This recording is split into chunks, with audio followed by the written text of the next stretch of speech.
With reactions trailing President Bola Ahmed Tinubu's directive to ministers and heads of federal government agencies to reduce the number of vehicles in their convoy to 3. The special advisor to the president on information and strategy, Bayo Ononuga, made the announcement in a statement on Thursday, saying that the directive is part of measures to cut the cost of governance. Let me read a part of his tweet. Bayo Ononuga wrote on X, "The cost-cutting measure was announced today in a statement signed by the president. In January this year, President Tinubu took significant steps to reduce government expenditure by reducing his entourage on foreign trips from 50 to 20 officials. For local trips, he reduced it to 25 officials. He similarly reduced the vice president's entourage to 5 officials on foreign trips and 15 for local trips. In the directive issued today, President Tinubu also ordered all ministers of state and heads of agencies to have at most 5 security personnel attached to them. The security team will comprise 4 police officers and 1 Department of State service officer. No additional security personnel will be assigned," he ordered. President Tinubu instructed the National Security Advisor to engage with the military, paramilitary, and security agencies to determine a suitable reduction in their vehicle and security personnel deployment. All right, let's take some reactions from users on X. This is from Akin, who wrote, "This may be a good beginning if the following are equally reduced. 1. Number of trips out of the capital. 2. Unnecessary workshop that doesn't add to national efficiency. 3. Balanced budget to discourage borrowing. 4. CBN governor should have a limit to what he can buy. 10 billion naira for official cars should be investigated. 5. Office of the First Lady should be scrapped immediately. 6. All contracts must be procured by our rules. Variations should be declared illegal. 7. Wike should show respect to every Nigerian. 8. The president should cut his trips." I mean, that was so funny. Not as funny, given that Wike only last week told people to shut up if you think you know something. Now, let me take another tweet. This person wrote, "Let's give a resounding round of applause to our dear President Tinubu for his cost-cutting measure he just announced. I love President Tinubu. What about you?" Another Twitter user, Gutson, he wrote, "My question is, what benefit would this reduction in cost of governance have on ordinary Nigerians? There is nothing to applaud the president for. Nigeria is in a state of nowhere. Fix that 89% of Nigerians can barely feed because of the high cost of foodstuff. Fix that." Dr. Abati, you want to speak on this story? Okay, very quickly. It's interesting that the presidency is now talking about reducing the cost of governance. Almost 2 days after that, the president himself further bloated the size of government. We had previously 45 ministers. By your own calculation yesterday, and by other people's calculation, we now have 48, which means the bureaucracy gets more bloated. Number 2, we've been talking about the Oronsanye report, which, recommended a leaner government. The Tinubu government at the time said they were going to deal with that report and implement it. This is almost the end of 2024. Nothing has been done. What we've been seeing, it's just cosmetic gestures. In January, the president said, he will reduce the number of entourage. But the same president has traveled 29 times in 17 months. The vice president has traveled 17 times in 17 months. It will have become 19, I think, if he had gone to Samoa, Apia, Samoa, except that the windshield of the aircraft, was said to have been damaged in New York. I don't know how that could have happened. But, we have enough aircraft in the field. They could have sent him another aircraft in any case. But they say somebody else, one Mr. Lawal, we now go to Samoa, where an important conversation is taking place. But I digress. Now, again, in 2003, the Obasanjo administration addressed this issue of cost of governance by introducing a monetization policy Under the monetization policy, things like civil servant, domestic servant allowance, medical allowance, housing allowance, vehicle utility allowance, and all these allowances were monetized and put into the, the salaries of public officials. For persons above level 8, from level 8 and above, 200% of annual salary. The question to ask is, what happened to monetization policy? Because the statement by Mr. Ononuga is saying, a minister cannot go about with more than 3 vehicles. Who is providing those vehicles? Is it not covered by monetization policy? Has the monetization policy of Nigeria, has it been abandoned? And then security personnel, 4 policemen, 1 DSS detail. Okay, maybe because these are persons of interest, VIP movement. But those vehicles, who is maintaining them? Money was even provided for vehicle loan and for fuel under monetization policy. I think that is a bigger issue added to the other issue about, how to have a lean government. The Tinubu government keeps getting fatter and fatter, and yet we get this occasional thing about cosmetic gestures, about reducing the cost of governance. Yeah. No, they are not reducing the cost of governance. I will believe that they are reducing the cost of governance when senators and House of Reps members stop going about in long convoys, and the president comes to Lagos and he himself uses just 3 cars. Yes, show by example. And we don't see any long convoy. Fantastic, fantastic, Dr. Abati. You cannot be more correct. Lead by example. Rufi. So Dr. Abati here always tells a story of when they went to the Netherlands to make, it was Mark Rutte then, the Prime Minister of the Netherlands. I want everybody watching me out there to please check the GDP of the Netherlands. And the Prime Minister was riding a bicycle. And also, please check the GDP of Nigeria. And President Tinubu just bought a big jet for himself. Yeah. The first way to cut cost of governance is to cut that jet off. That plane is too big, Oji. The government has not given us in calculative cost how much it costs to fuel that jet for every trip he takes. We need to be able to get to the end of that matter. Secondly, we've talked about how bloated the cabinet is. Yeah.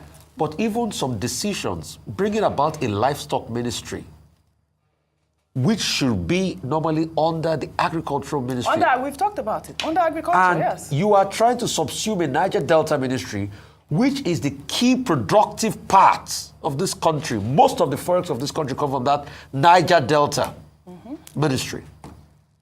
So you wonder how we're thinking. Yeah.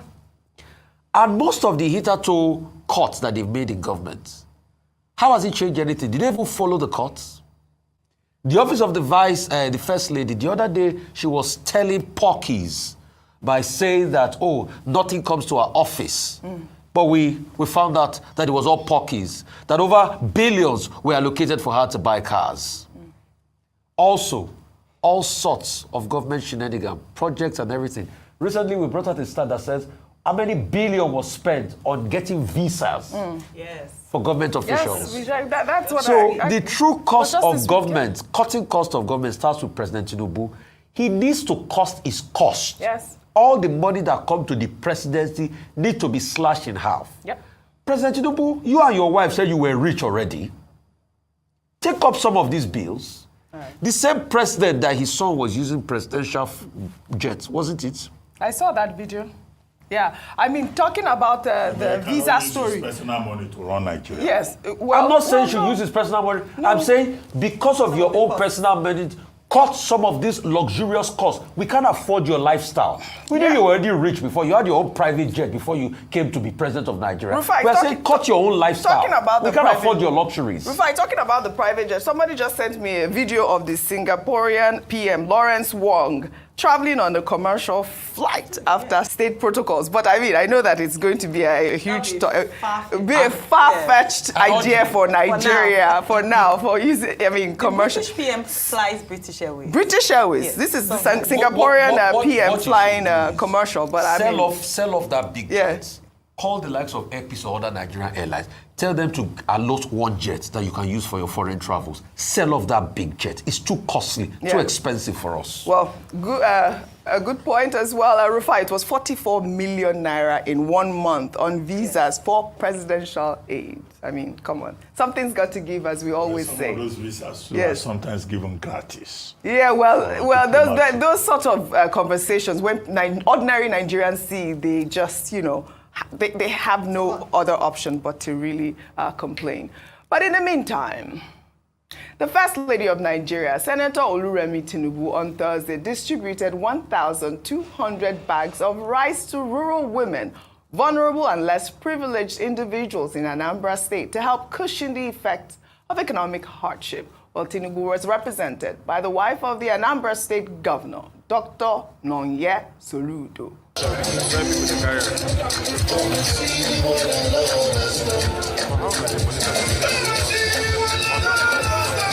don't collect the attack now. You understand? Because they say that we hold the attack. One person come collect, I carry like 10 bags. 101 to 200. 101 to 200.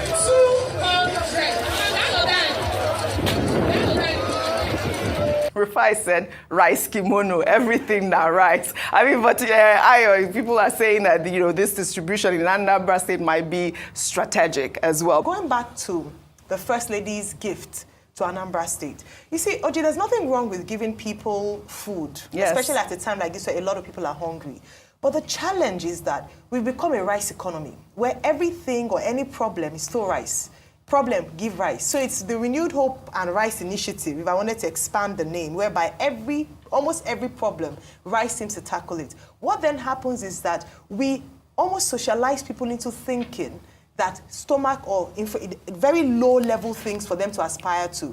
We are not empowering people in the way that, not just giving them fish, but giving them the ability to be able to fish, and that's the challenge. So everybody is now looking at rice as a solution, as a savior, when we should be looking at more sustainable things to do for the people to ensure that not only can they afford to buy rice, but they themselves can become givers of rice to people. Absolutely. We need to move away from the rice economy and rice solution-driven, initiatives to actually empower them. But kudos to her, well done, but I think there can be more that can be done. I love that. We need to the story.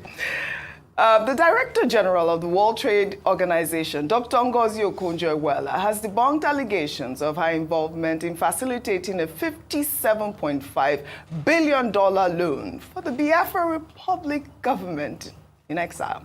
The rumor emanated from Biafran agitator Simon Ekpa, who reported the claim in the now-deleted post on X. Well, according to Ekpa, the funds were meant to support the formation of a new government following a proposed declaration of Biafra independence on December 2nd, 2024. Well, Ngozi Okonjo-Iweala took to X to debunk the claim. She wrote, "I know no sensible person will believe what is contained in the outrageous tweet below. But in these troubled times, it is important to underscore that the statement is false. Again, I enjoined all those seeking to misuse my name to desist." I mean, this was a trending tweet. I think it is important that the WTO boss DG actually debunked this claim. Well, in the same vein, the Central Bank of Nigeria has clarified that there is no deadline for the circulation of old Naira notes, dispelling rumors that the 200, 500, and 1,000 Naira bank loans will cease to be legal tender by December 31st, 2024. The announcement came in a statement by the Acting Director of Corporate Communications, Hakama Sidiali. She stressed that the claims are false and intended to cause confusion within the country's payment system, and urged the public to disregard any information suggesting otherwise, and emphasized that all Naira bank notes will remain legal tender indefinitely. A quick comment, Dr. Abati, on both stories, then I take this story quickly. Okay, well, the first story, Simon Ekpa. Well, or rather, Dr. Ngozi Okonjo-Iweala said she doesn't think that any sensible person would believe that post by Simon Ekpa. Well, I think I consider myself a very sensible person. So I don't believe what Simon Ekpa posted about Dr. Ngozi Okonjo-Iweala or anything posted by Simon Ekpa at all. A man that the Nigerian government should be asking for his extradition, you know, particularly with his, you know, anti-Nigerian, anti-nationalistic, you know, conduct. So I agree absolutely with Dr. Ngozi Okonjo-Iweala on that score. Secondly, she said that she never at any time provided any support for any Biafra government in exile or facilitated their getting anything called, you know, support of 57.5 billion loan from either the IMF and the World Bank. And she made a third point, that nobody should use a name in vain. Because using a name in vain, well, people should know that they are working in the territory of, you know, illegal action. But I think the clarification is important. Yes. And Dr. Ngozi Okonjo-Iweala is a distinguished citizen. Absolutely. Far more patriotic. Yeah. I'm a far more credible ambassador of the Nigerian state than the likes of Simon Ekpa. True patient. Now, to the second point about the deadline. Well, I thought that there's some confusion here. Victor Ogene, well, he's a journalist, so that's why I call him with such familiarity. Honorable Victor Ogene was the one who brought the motion, you know, in the House of Reps yesterday, that, look, there's a deadline, a CBN, a Supreme Court deadline, that by December 31, 2024, you know, these old notes of 500 naira, 200 naira, 1,000 naira notes should have been phased out. And he was saying, as a matter of urgent national importance, what happens on January 1, 2025? But Mrs. Sidi Ali Akama of the speaking for the CBN has now issued another statement saying that, oh, we can continue to spend the old Naira notes indefinitely. Where the confusion is that is the CBN overruling the Supreme Court. She says there's a line in her statement that the CBN is appealing to the authorities to see how the order can be vacated. Right. But the bigger concern is that the banks don't have money, either old or new. That's the point. The second point is that you get more money from the these people POS, by the roadside, POS people, than you will get at the bank. The banks are perpetually protesting when their payment system is not going off. They have no new notes, and when they give you new notes, they are the kind of disease-conveying notes that can give you infection. These are issues that the CBN should address. It's not enough to just issue one statement and say you can continue to spend money. No, they're endangering our lives with their dirty notes, and they are making things difficult for us by saying that we cannot have access to our money. All right, Dr. Bati, good point. Rufi. A lot of people might have fallen for that rubbish Samuel Ekpa wrote. But please, for the sake of everybody out there that gets information from social media, what you do is when you see stories like that, put it across the litmus test.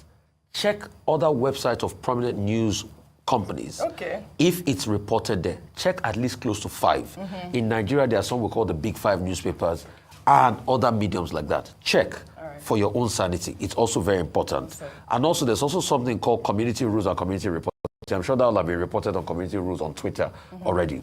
Secondly, as regards the CBN matter, you see, when we're telling Nigerian politicians that please, do not usurp the independence of the CBN because you want to win elections. Because the only reason they did that was because they wanted to win elections. That's why they went against the CBN, because the Naira policy was not going to favor them. Now the confusion is already on ground. A court judgment subsists. It's either they go back to the Supreme Court to review the judgment, or they make a sunset clause finally on this once again. Because this problem, spending all of this notes side by side, is already the cause for inflation. And money in circulation is well over the threshold that it's supposed to be because of this judgment. And this is a shame to the politicians. For all of you that put the CBN down because you wanted to win elections, this is on you. Well, all right. We'll take our final story and I will discuss this. It's All right, guys. Good morning, good afternoon, good evening to every one of you. Thank you very much for your time with us today. I still have 2 more important videos to play, one from Asari Dokubo and one from Ambassador, but it's a short video. Don't worry. I appreciate you all. Today is Friday, 25th of October, 2024. Thank you very much, Mother of all Mommy Diaspora. Good evening to you, Mommy. Happy weekend to you. Thanks for all you do. Abu Azi, thank you very much, sir, for all you do. I appreciate you. God's child, thank you very much. God bless you all, my people. Alex Day, and thanks for joining us.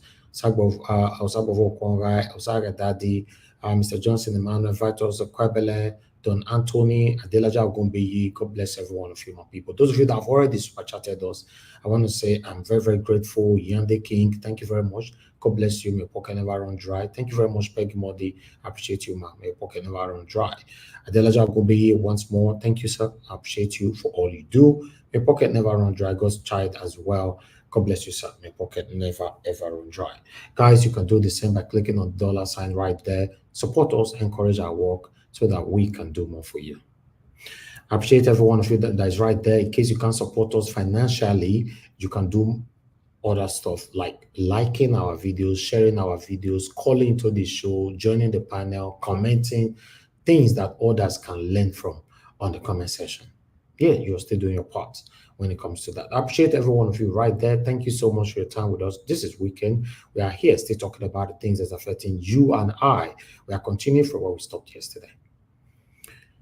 The reason why I have to comment right now, I'm coming because of Samuel Ekpa. You see, sometimes when God vindicates you or when some of the things that you talk about comes to light, you need to emphasize it for those that choose to be deaf, that don't want to hear it. You need to re-emphasize it, re-echo it, that I have said things like this in so many broadcasts. I told you guys before that following Samuel Ekpa is like you follow a person with blind. Yes, because it's going to lead you astray. Samuel Ekpa lied, openly lied and tweeted it. His satanic followers started sharing it. When they catch him for the lie, he quickly went to delete it, not knowing that internet doesn't forget. Do you know that some of us who studied media, I believe that's what the Marais channels, other mainstream medias, they know this thing that I want to say right now. If you post something, if you write something, then after 24 hours and you want to delete it, we can still bring it back. In case some of you that doesn't know me that much, you need to, I've said it before, you need to do research about me. Apart from me studying film and media as my first degree, we too know this internet. We know him well. We'll bring it back. The date, the time, everything. Yes. He lied openly to his satanic followers, which I'm already stepping on their toes right now. Many of them go vex today. In fact, in some of the day where they join the panel, they're not going to join today. Muna, you're right out there. Today, in fact, for the next 1 week or 2 weeks, they're not going to come again. They're not going to comment. They're not going to visit you. They're not going to give you food to eat. They're not going to eat your food. They're not going to, nothing at all. But that is fine. We are here to say it how it is. I've told you guys before that Samuel Ekpa is satanic. And I know by God's grace, if Nnamdi Kanu is released, Nnamdi Kanu will reveal more about Samuel Ekpa. The same Nnamdi Kanu will not say Samuel Ekpa they fight for. Nnamdi Kanu will come talk to Una by himself. Now here we still there by God's grace to showcase him. Yes. His satanic supporters not go talk about this lie now. All of them don't quiet.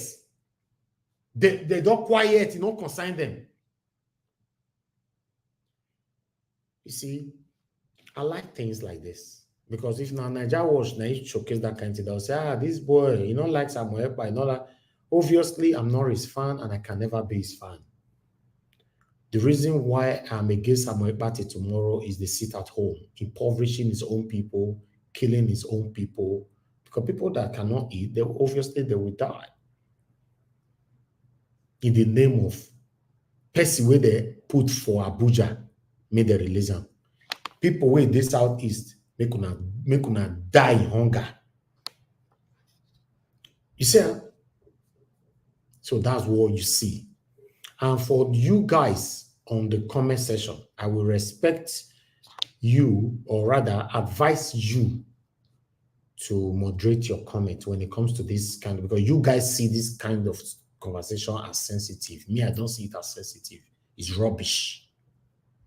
So in case you want to respond to us on comment section, if you want to still be part of us, you want to have the freedom of coming in tomorrow to comment, you go think before you post your comments. If not, you'll be blocked on earth and heaven.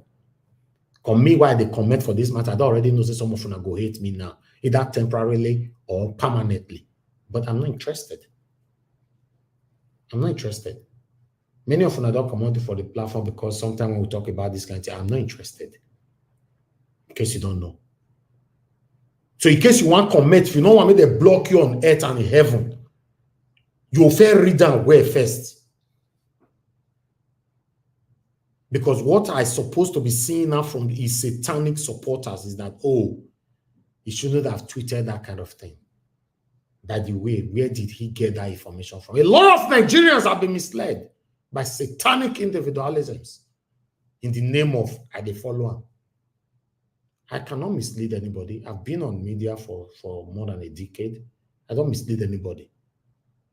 If you say I mislead you, then talk to the third party. Because I play with you, we can't talk put for you. We not just they come here as Oga CM they talk. Oga CM say you cannot blame us for anything because we go show you we not the people we they analyze them. Many times we don't talk. May God bless them. So you can't hold us. You don't feel hold us. We told you it is by rights. Then we play the analysis of our rights correspondence. That's what they do here. So I would like us to move on. I appreciate every one of you. Thank you so much. But meanwhile, I would like to quickly comment on the bag of rice. 1,000 something bag of rice where the first lady buy.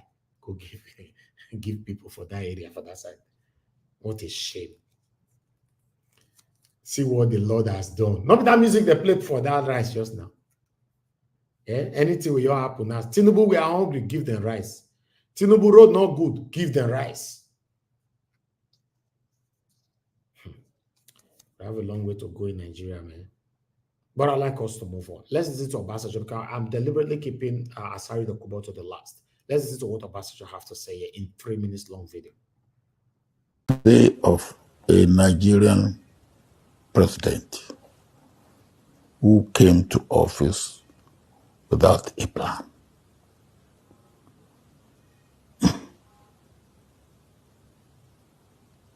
Who came to office without a plan. And then he woke up and just said, oh, 3-point plan. What are the 3 points? What are they going to achieve? Who are the people who have worked on it? Oh, you come and you just open your mouth and make a pronouncement on something that has not been studied. Let me again give you an example. When I was military head of state, we decided to really be part of the frontline states to fight the last vestiges of colonialism and apartheid. And we were determined. So as a result of our policy, our pronouncement, our determination, then we became known as member of the frontline state, even though we were thousands of kilometers from the front line. And we decided that we will do what needs to be done. And then we worked with the frontline states. And where it was necessary that we go the whole hog with them, we did. And at the end of the day, we succeeded. But it cost us something, but what it cost us could have been wasted, even on anything. But our commitment make African countries and the international community to take us seriously and respect us, and they respected us for it. And that's leadership.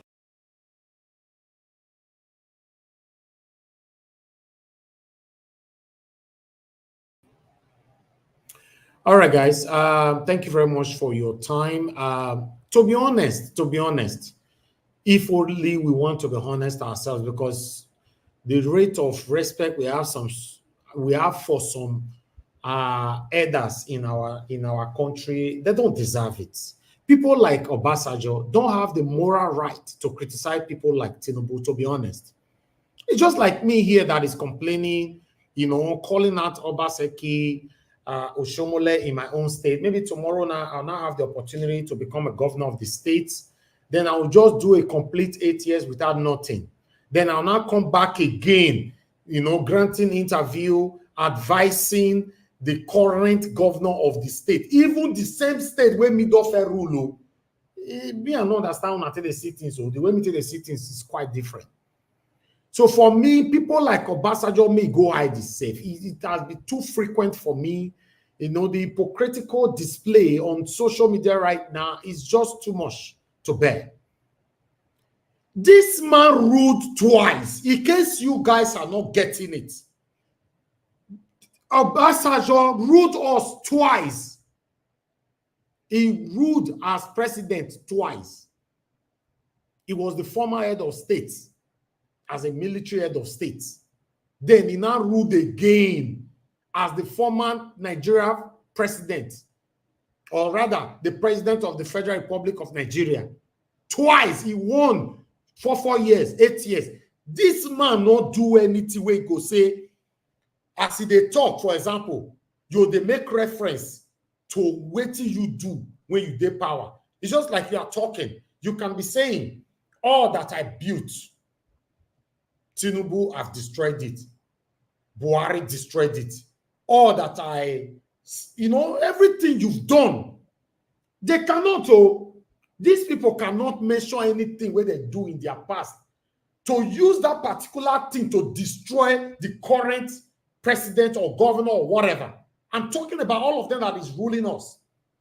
They can't, because they don't have anything to say. Another thing is that they don't prohibish others. They don't prohibish others. You see, I say one person, one of them daughter go to do marriage or wedding. All of them go there. Even though Peter Obi be entered today, Peter Obi for no fit probe anybody, although he talk him. Say you not go bother about the past, think you move on. Why? I don't want to talk that time because during election period. Now make me come the stress and say, I can't stress out for here. Say once Peter will be enter office from the first day I go to checkmate, and some of them attack me here. Mona let her enter now shall be checkmate. No, because I was doing my job. I know that he was the only person I know that can give us a better Nigeria at that time. But I know say some things where he talk did not align to my standard. I say no, make it your fair enter first. That's what I was waiting for. It may be by God's grace they allowed Peter Obi to rule. Many of you don't hate me here. In case you don't understand how social media work. If you hate me, the spot where you come my kind of submission, my kind of appearance will build another audience that will replace the vacuum that you have created. Now, social media they work. In case you don't know, go and do your studies.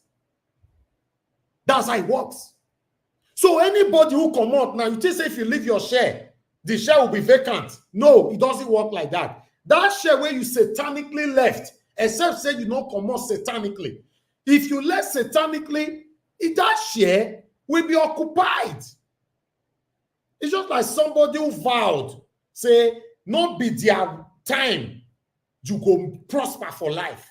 Then God go take their life. Then you go prosper. That's how it works.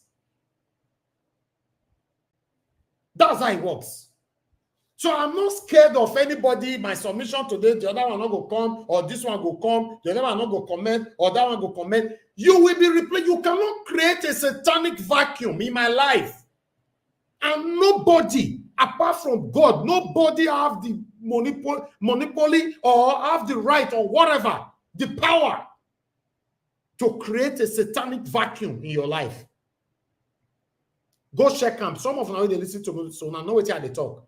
Some people don't tell you, say, you not go make am for life. They never tell you.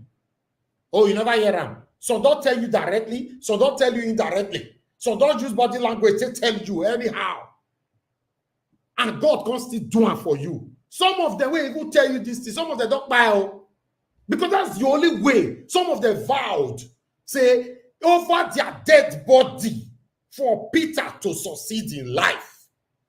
Over their dead body for Rita to succeed in life. Then you will die. Then Rita will succeed. So all those one ways some people are going to do, you go make submission. You're not going to see them again for the next 1 month. I know you're sent you. You're only displaying your satanic attitude or character to the public, not me. If I tell you my story, in fact, there should be a day I go come and say, this is about me, I want to talk. When the man of now go shock, because my story might be synonymous or rather similar to many of you. So all those one person will give submission, one person go verse, the other one not will give submission. You can't control me, you can't tell me what to say. You can't tell me how to talk. As long as we are not breaking the rules of the platform, and I don't control anybody how to talk on the platform as well. Some of them, they talk for this platform, go be like someone want to jump through the camera, come out. I know they stop now. As long as you're not breaking the rules, then you are free to express yourself. If Peter Obi was to be the president today, Peter Obi for no probe anybody. That's sure. Except otherwise, Peter Obi was only pretending, which I would have been happy with, because me I tell some of my friends, say, all this the way this man they talk, so may you be saying that pretend, so may your theater there first. Me, people like me don't bless so we say, so we should at least pretend a little bit. You too, the fear way they put for these people, but did too much. They're not going to let her ever roll. So on Peter Obi's own, I was saying, if my principal, you they pretend for this area, hey God, I go appeal, but if he can't be saying a president and he can't be say, you know, really, all those one way they talk say, I go forget the past. Forget which part? Is that why I'm on air, putting my life at risk, supporting you? Which past? In the UK, if you do anything, see that 89 years old man where rape Peking more than 70 years ago. 70 years. They can't find out now. They sentence him to life. 89 years old. They say, your Kukuma go die for prison. For UK.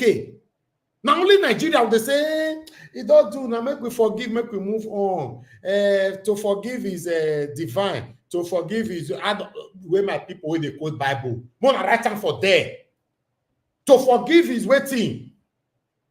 Now I'm not going to go screenshot that part now say, I don't know how to quote Bible. I don't know.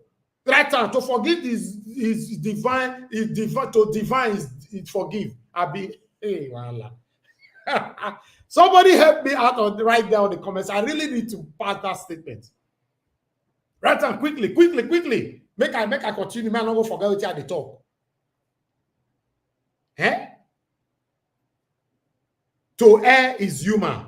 To forgive is divine. Hey, God bless you, Mother Rita. God bless you right there. Hey. Now, this particular statement, they destroy Nigeria. So, in case you don't know, this particular, but I tell you what to destroy Nigeria. Most of the statements have destroyed Nigeria. Like this one, now, to err is human, to forgive is divine. Then that's one. Then two, God forbid. It's part of the thing that destroyed Nigeria. I rebuke. Look, Road, though, go say, no, God forbid, though. Let me tell you something.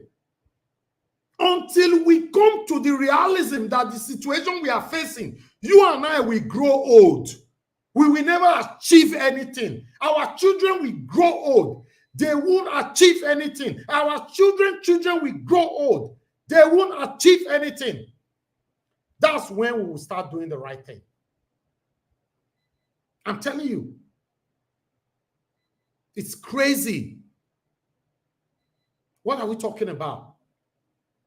So, to be honest, all this one where they do all the time, make Bible, make this one, make we forget the past, make we move on, make we do this thing. It's part of the reason why Nigeria have destroyed today. Person go buy your pikin, they'll say they'll come go carry some family members, some people for village come. They'll come, they beg you, say, I beg, forgive them, na mistake. Na mistake, forgive them, na mistake. What are you talking about? And people, I'd like to go on a quick break. When I come back, they will take on, what is it called? On Asari Dokubo. God bless you all.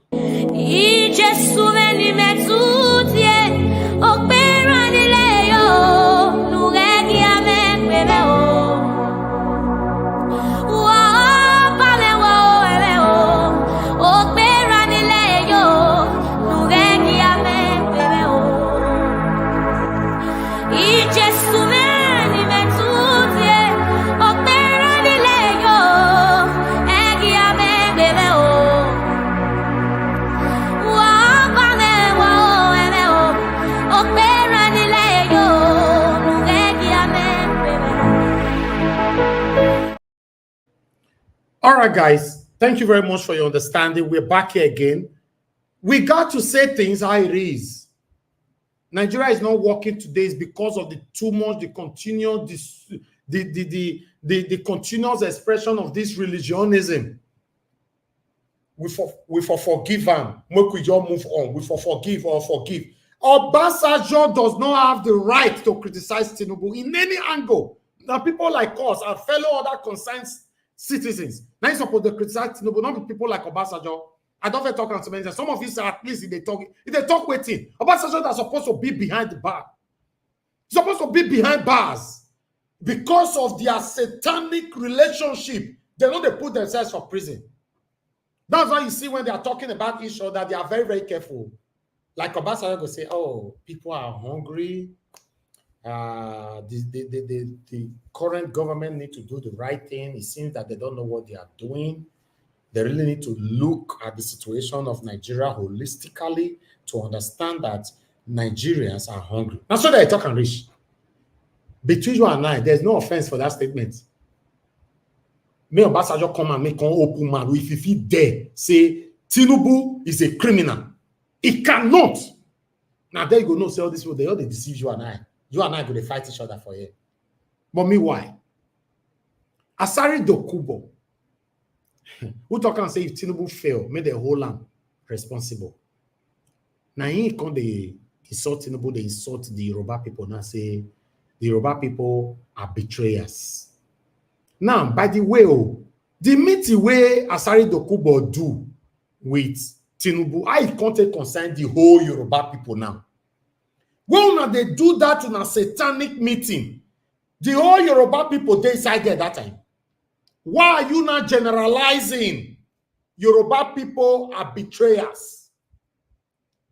If you now listen to this video, although it's already posted on our platform, I'm going to take this video one by one by its words. But let me post out a link. For those of you that want to join us now, you can start coming in because this is the last video. Let's take this one together. Good morning, good afternoon, good evening to everyone. If your link will be posted, join us here. Let's talk about this together. Help us to press on that like button and help us to share as well. Now the main broadcast one just starts. Because the main topic today, now be this one we want to showcase today. Because I felt talking. In fact, before I go play this video, let me go back to my usual. Not so when you go to restaurants, the woman can say, or the attendant can wait, we want eat, you say, my usual. Of course, say, starch and burger, just bring up. Let me go to my usual. And let me take it again. A man could become the next victim of the evil he celebrates today. Don't defend evil because it favors you now. It could work against you the next minute. This is my usual. I've showcased this so many times on this platform. Even during the time of 2023 general election, I was telling people to do the right thing. Now here we find ourselves. Listen to what this man have to say here. Like Abaribe, like Medford of Kilo, that they were not wrong in forming an alliance with the North. And as young men, we will now start that same alliance now.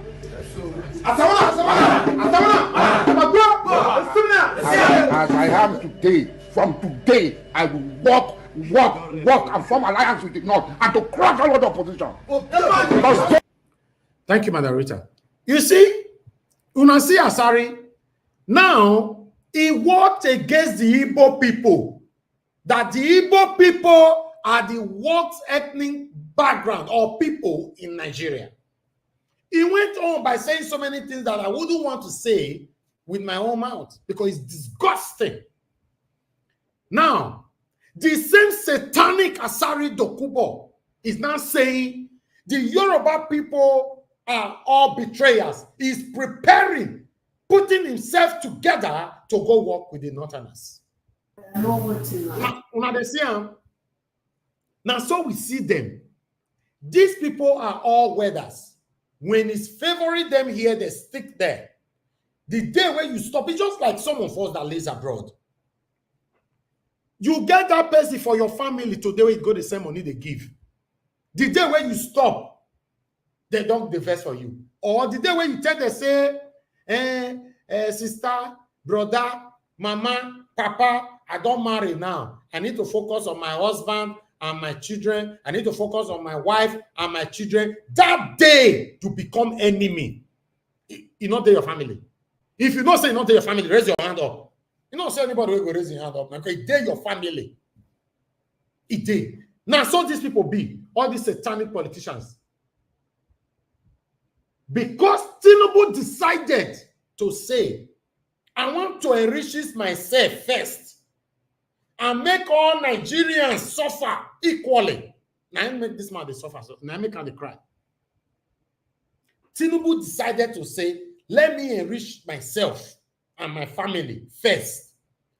During the process of me enriching myself, all Nigerians, you all will suffer equally. But Asari Dokubo wanted some people to suffer, while some will not. And Tinubu said no. That's the only thing when this man hate our president with that. Our president not get anything we do at all. You're hating for nothing. Because Tinubu is doing the right thing. Let's listen further. Let's listen further. As I am today, from today, I will work and form alliance with the North and to crush all of the opposition. Because those who hate us, whatever we do for them does not mean anything to them. Whatever job people do to them does not mean anything to them. If not be see finish, normally, let's look at this in a holistic view. If not be see finish, this one, Tekele Asari Dokubo go dey threaten a whole city president. That's where you're supposed to carry all those bird cage or those rabbit cage. You go in house, open the rabbit cage from back, push them inside, lock the cage. Wanna go put them somewhere. Now see finish now. Now see finish. Normally. Is this right? Because those who hate us, whatever we do for them does not mean anything to them. Whatever job people do to them does not mean anything to them. We go all over each other. We will take this message that it's only the Northerners that can work with the job people. We cannot work with the Yoruba people. They are betrayers to us. We risked our life, voted, did everything. This is what we get. The Tinubu I knew. And I took all the bullets, emptied my account for, and said, hold me responsible. Hey, people say, in talk say, if Tinubu fail, hold me responsible. Tinubu fail, hold me responsible. Yes, I said it. Because the Tinubu I knew, I had so much confidence in him. But Tinubu I'm seeing today, so, monkey say when he carry him pikin for back, they go in no know wetin him pikin collect. So make nobody hold him responsible. Yes, sir. Yes, sir. Monkey say when he carry him pikin for back, they go. He no know wetin him pikin carry and collect for back. Say make nobody hold am responsible. Yes. Listen. But that what will happen for in front. Now you go know. Now you know. Yes. It has taught me a very big lesson. That sometimes trust is very expensive.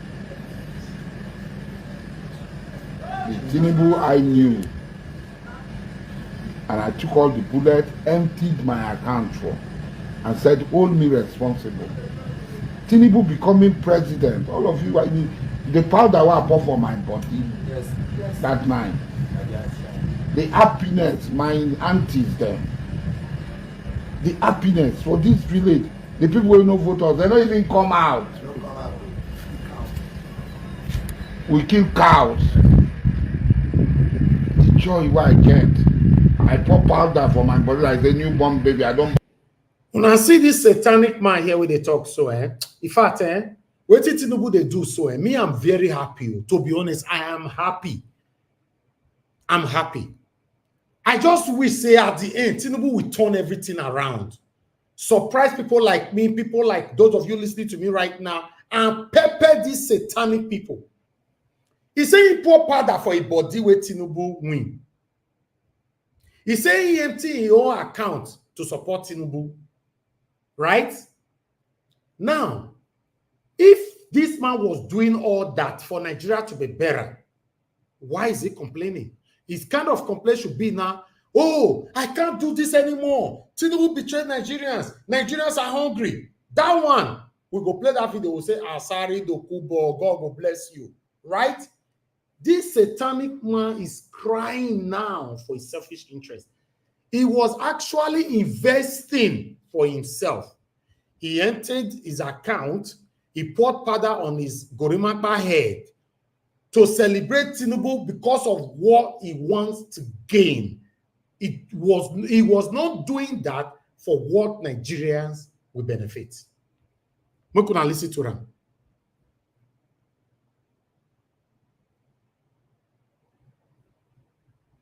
The Tinubu I knew, and I took all the bullets, emptied my account for, and said, hold me responsible. Tinubu becoming president, all of you, I mean, the powder I pour for my body, yes. That night, the happiness, my aunties there, the happiness for this village, the people who no vote us, they don't even come out. We kill cows. The joy what I get. I pour powder for my body like a newborn baby. I don't born newborn baby. You can't ask him, he's not dead. The president that they talk about, when I talk to president, since they don't want, make we keep secret. Do you know that this man went on by saying, when I remember the first visit he visited Tinubu at Aso Rock, when he now came out, he can't sit down like this as I sit down, so he can't give press conference. This man said that Tinubu tell me man go past that press conference. I'm going to listen to a confession. He said he want to open the secret. What it go happen, make it happen. The press conference, the president tell me to go talk to press. Asawana. When I hear him, the press conference where I do, now president tell me make I go talk to press. Tinubu, you see that rope? So wait, they tie this man neck. I bet make una be like say the teeth will lose because normally if you tie chicken neck, you know the fish shout. You go to do, but the way this man they shout, be like say that rope, una need to draw where maybe Bajabi Amila go hold on for one side. What do you call the other one? He go hold on for the other side. They go drum. Make this man not fit talk again. Yes. What did they call the other man now? The other one will be tribal bigot. What be the name again? Don't forget the name. Now he released letter say the one. Don't forget the name. Somebody supposed to tell me before now. What they call that person again? The other one now where the Tinubu spokesperson. Bayo Ananuga. God bless you, my brother Abu Azi. Yeah. Chief of staff, Bajabi Amila go hold on for one side. That rope. Bayo Ananuga go hold the other rope for that side. Come be like this speaking. Don't go drag him. In neck, you know, if they shout like they shout on this a whole city president. He can't try it. Enough it. Let's listen. To go talk to press. Asawana. He don't tell me to talk anything, but he say talk to the press. Now I talk to the press. I talk to the press. If they ask me the root cause of bunkering for you, I don't know if you talk. The people where they do the bunkering, I don't know if you call them. Why not? Why not? So make I go there and say, nah, a job boys they do bunkering. Nah, Ikore boys they do bunkering. No, Goni boys they do bunkering. Now lie. Don't be job boys they do bunkering.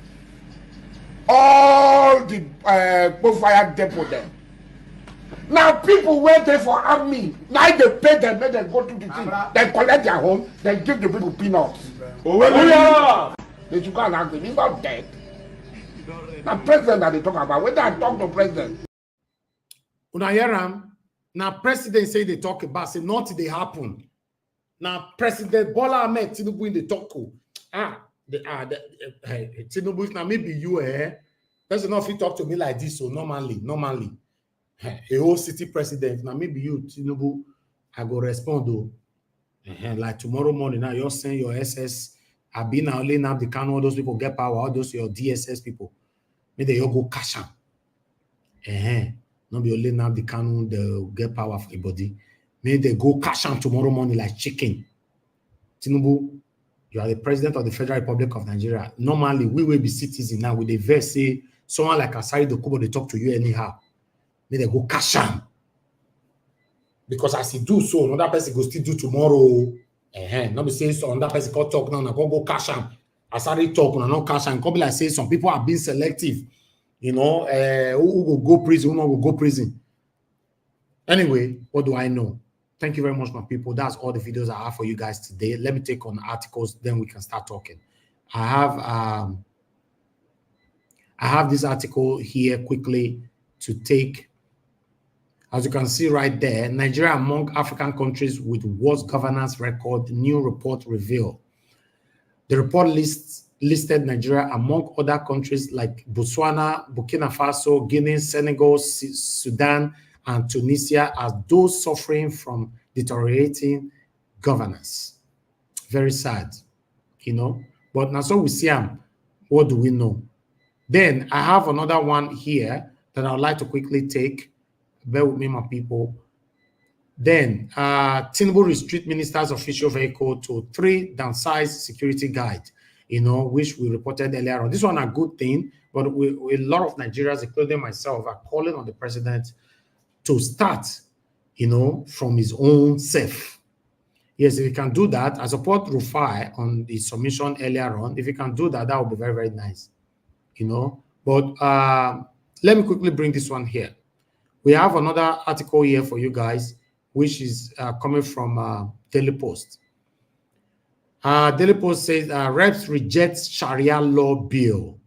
A bill seeking to make Sharia law not just a personal matter in the Constitution has been rejected in the House of Representatives.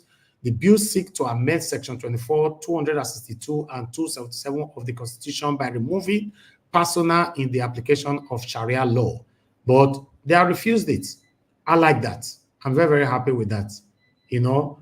But meanwhile, we have another one here for you, quickly, from Vanguard.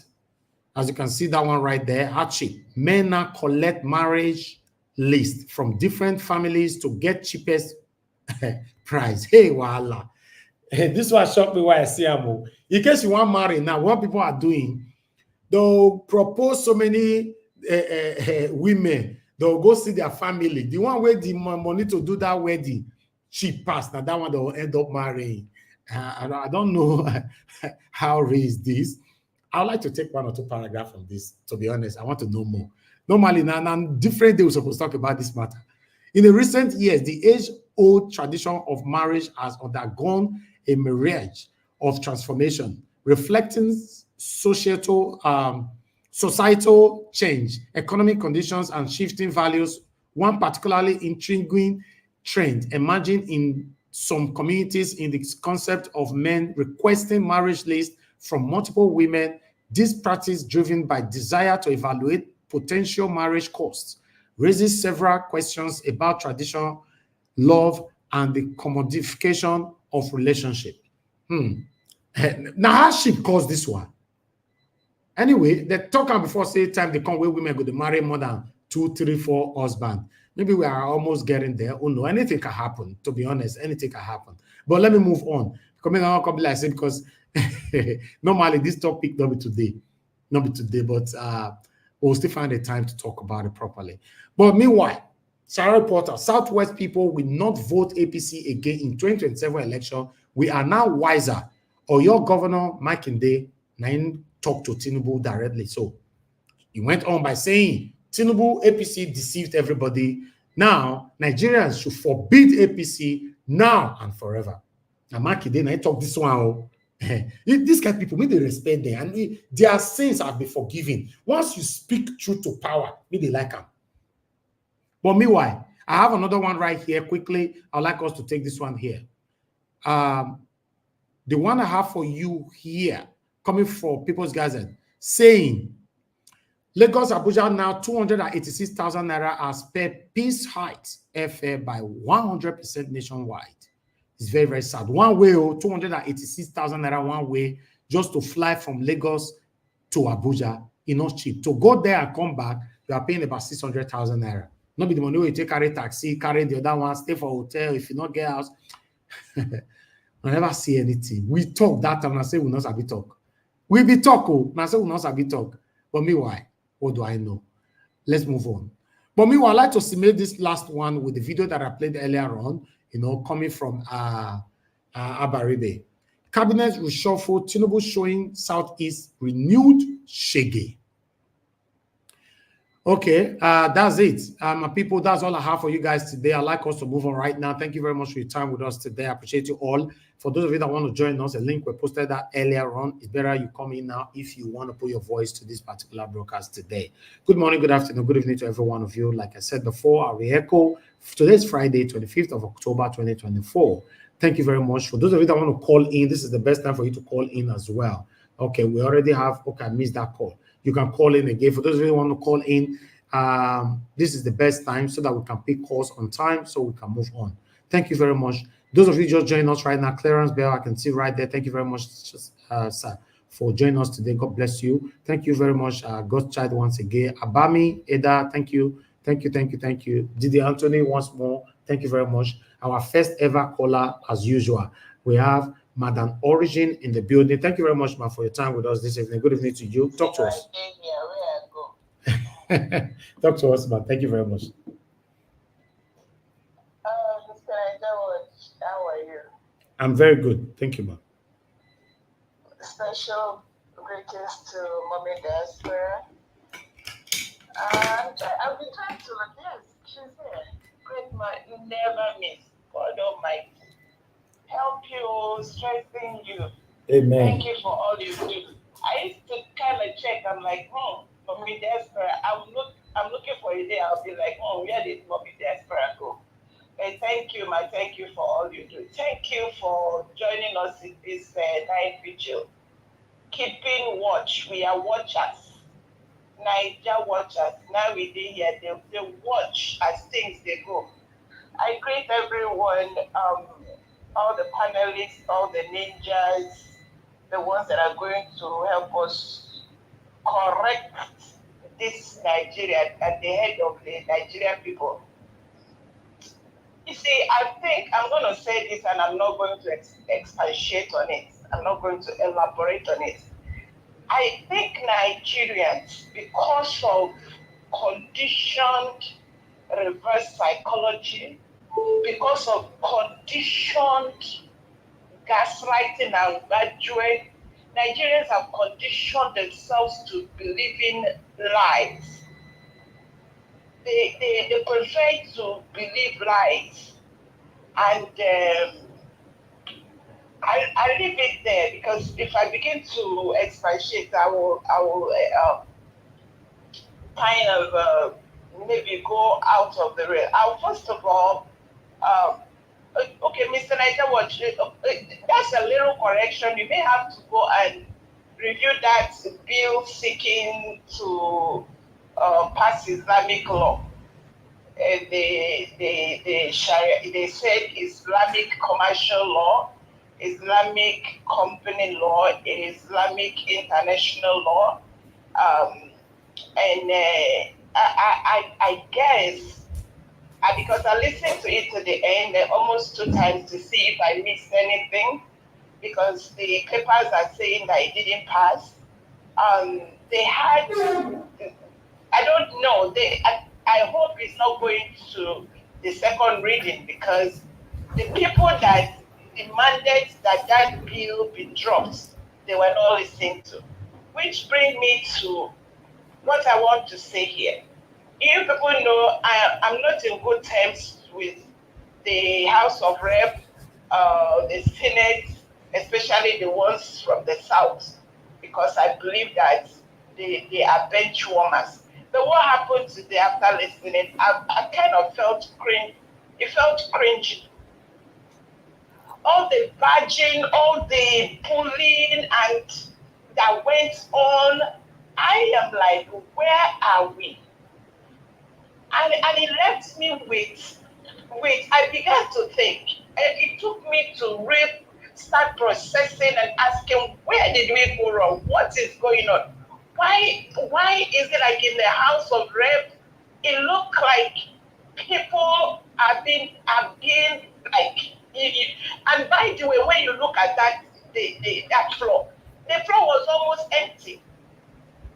The House of Senate floor was almost empty.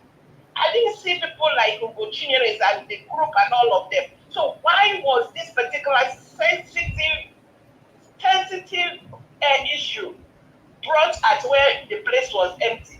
A large number of them went to Jigawa State, from what I heard they said. A lot of things that went. So something is wrong. If these people cannot.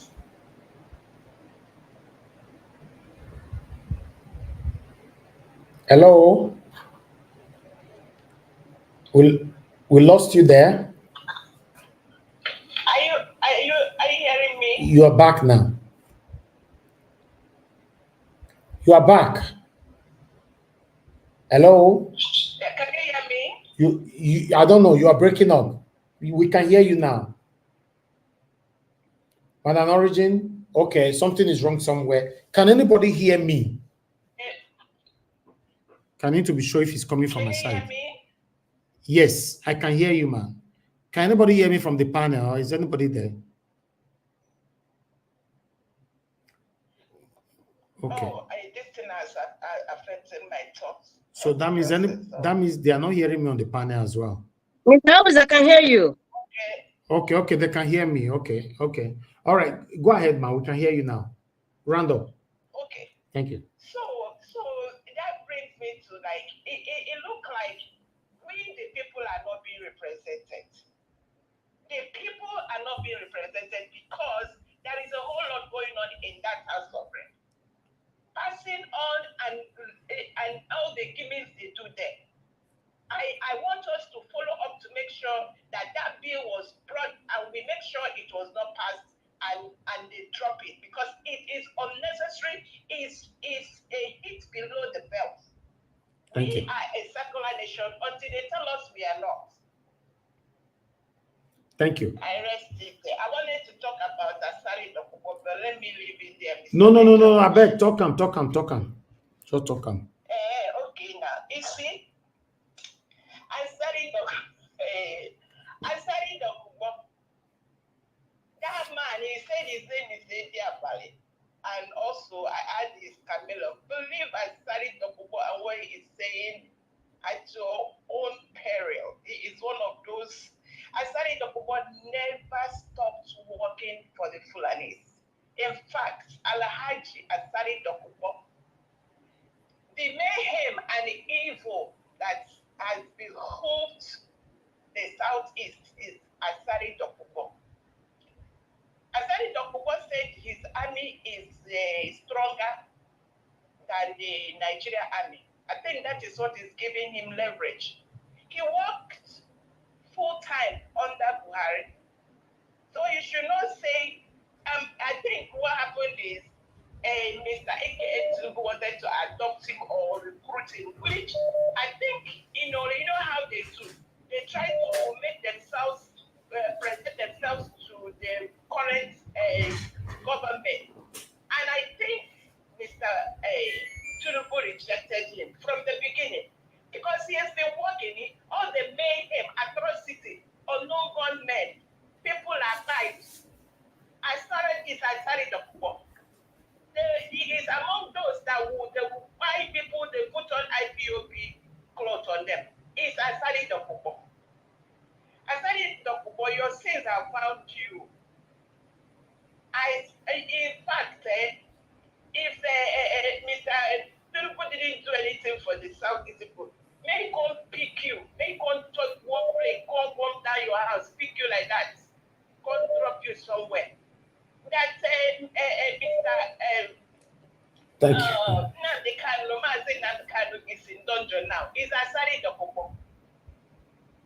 And if they don't deal with Asari Dokubo, if Nigerian government and the army does not deal with Asari Dokubo and send all of them out of Southeast, including the army, we don't need them anymore. They are true. They have caused more mayhem in that place. And one thing I want to leave here is this. You all listen to me. You see, there used to be, once upon a time, was a people before the colonial masters came in.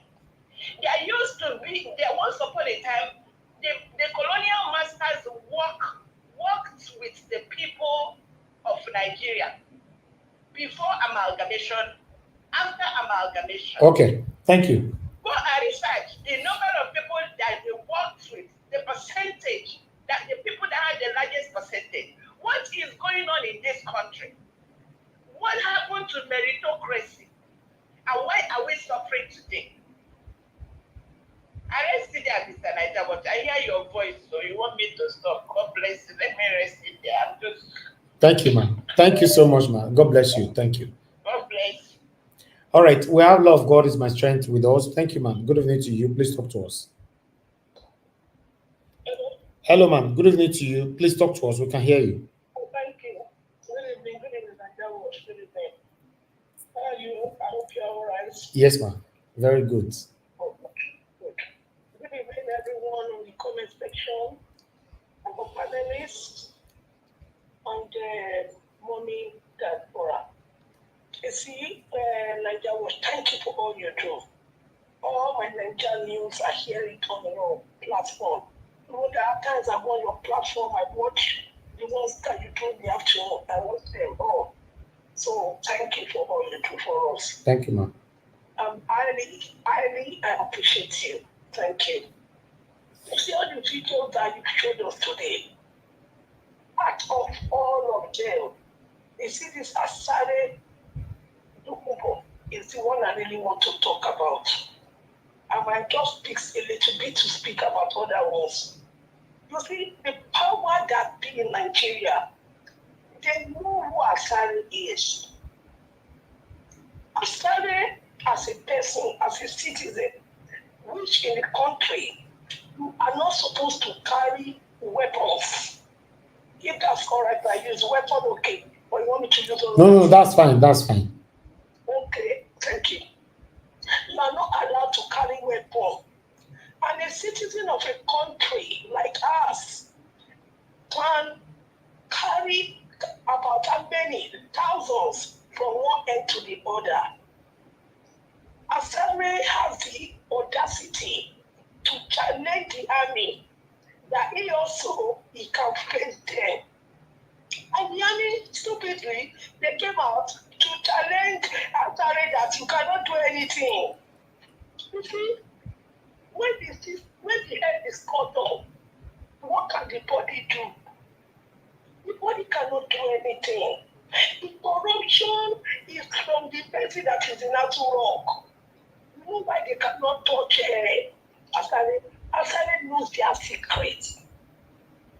You can't touch him. All of them from Puari, from the north, all of them know Asari. Asari was talking bad about the Igbo people. That, oh, they are not his brothers. They are not his brothers. Then we change his mouth again. I said, yes, so I have a name. It's Igbo. I did this. I said, I have a problem. You see what I want to say? Until Nigeria government, they go out and check, stop this man from running his mouth all about. Yes, we know that Tinubu is not there. He didn't come in the way we want. But that does not mean that Asari can just talk and talk anyhow to him. It is wrong. And look at it, nobody is saying anything. What they are saying that on no government. These are the people who are doing it. They are the people who are going to do it for the government. Look at that, our man, the husband of Dora. He was fined when he went to a meeting in the east. They came after him and fired him. What was the reason why they did it? Who did it until now? Nobody. The case is gone. Every time they say there's problem, we are just causing problem in the east. Who are those who are causing problem in the east? This man has been given the right. He has been given the right to carry weapon. He said they gave him contracts to go and be helping people who they have been kidnapped by Boko Haram in the forest. And we have army, we have police. So if they are giving a citizen a job to do, he has the power to do anything. He's coming out to complain because they have not paid him the money they are supposed to pay him. There's no money in the country.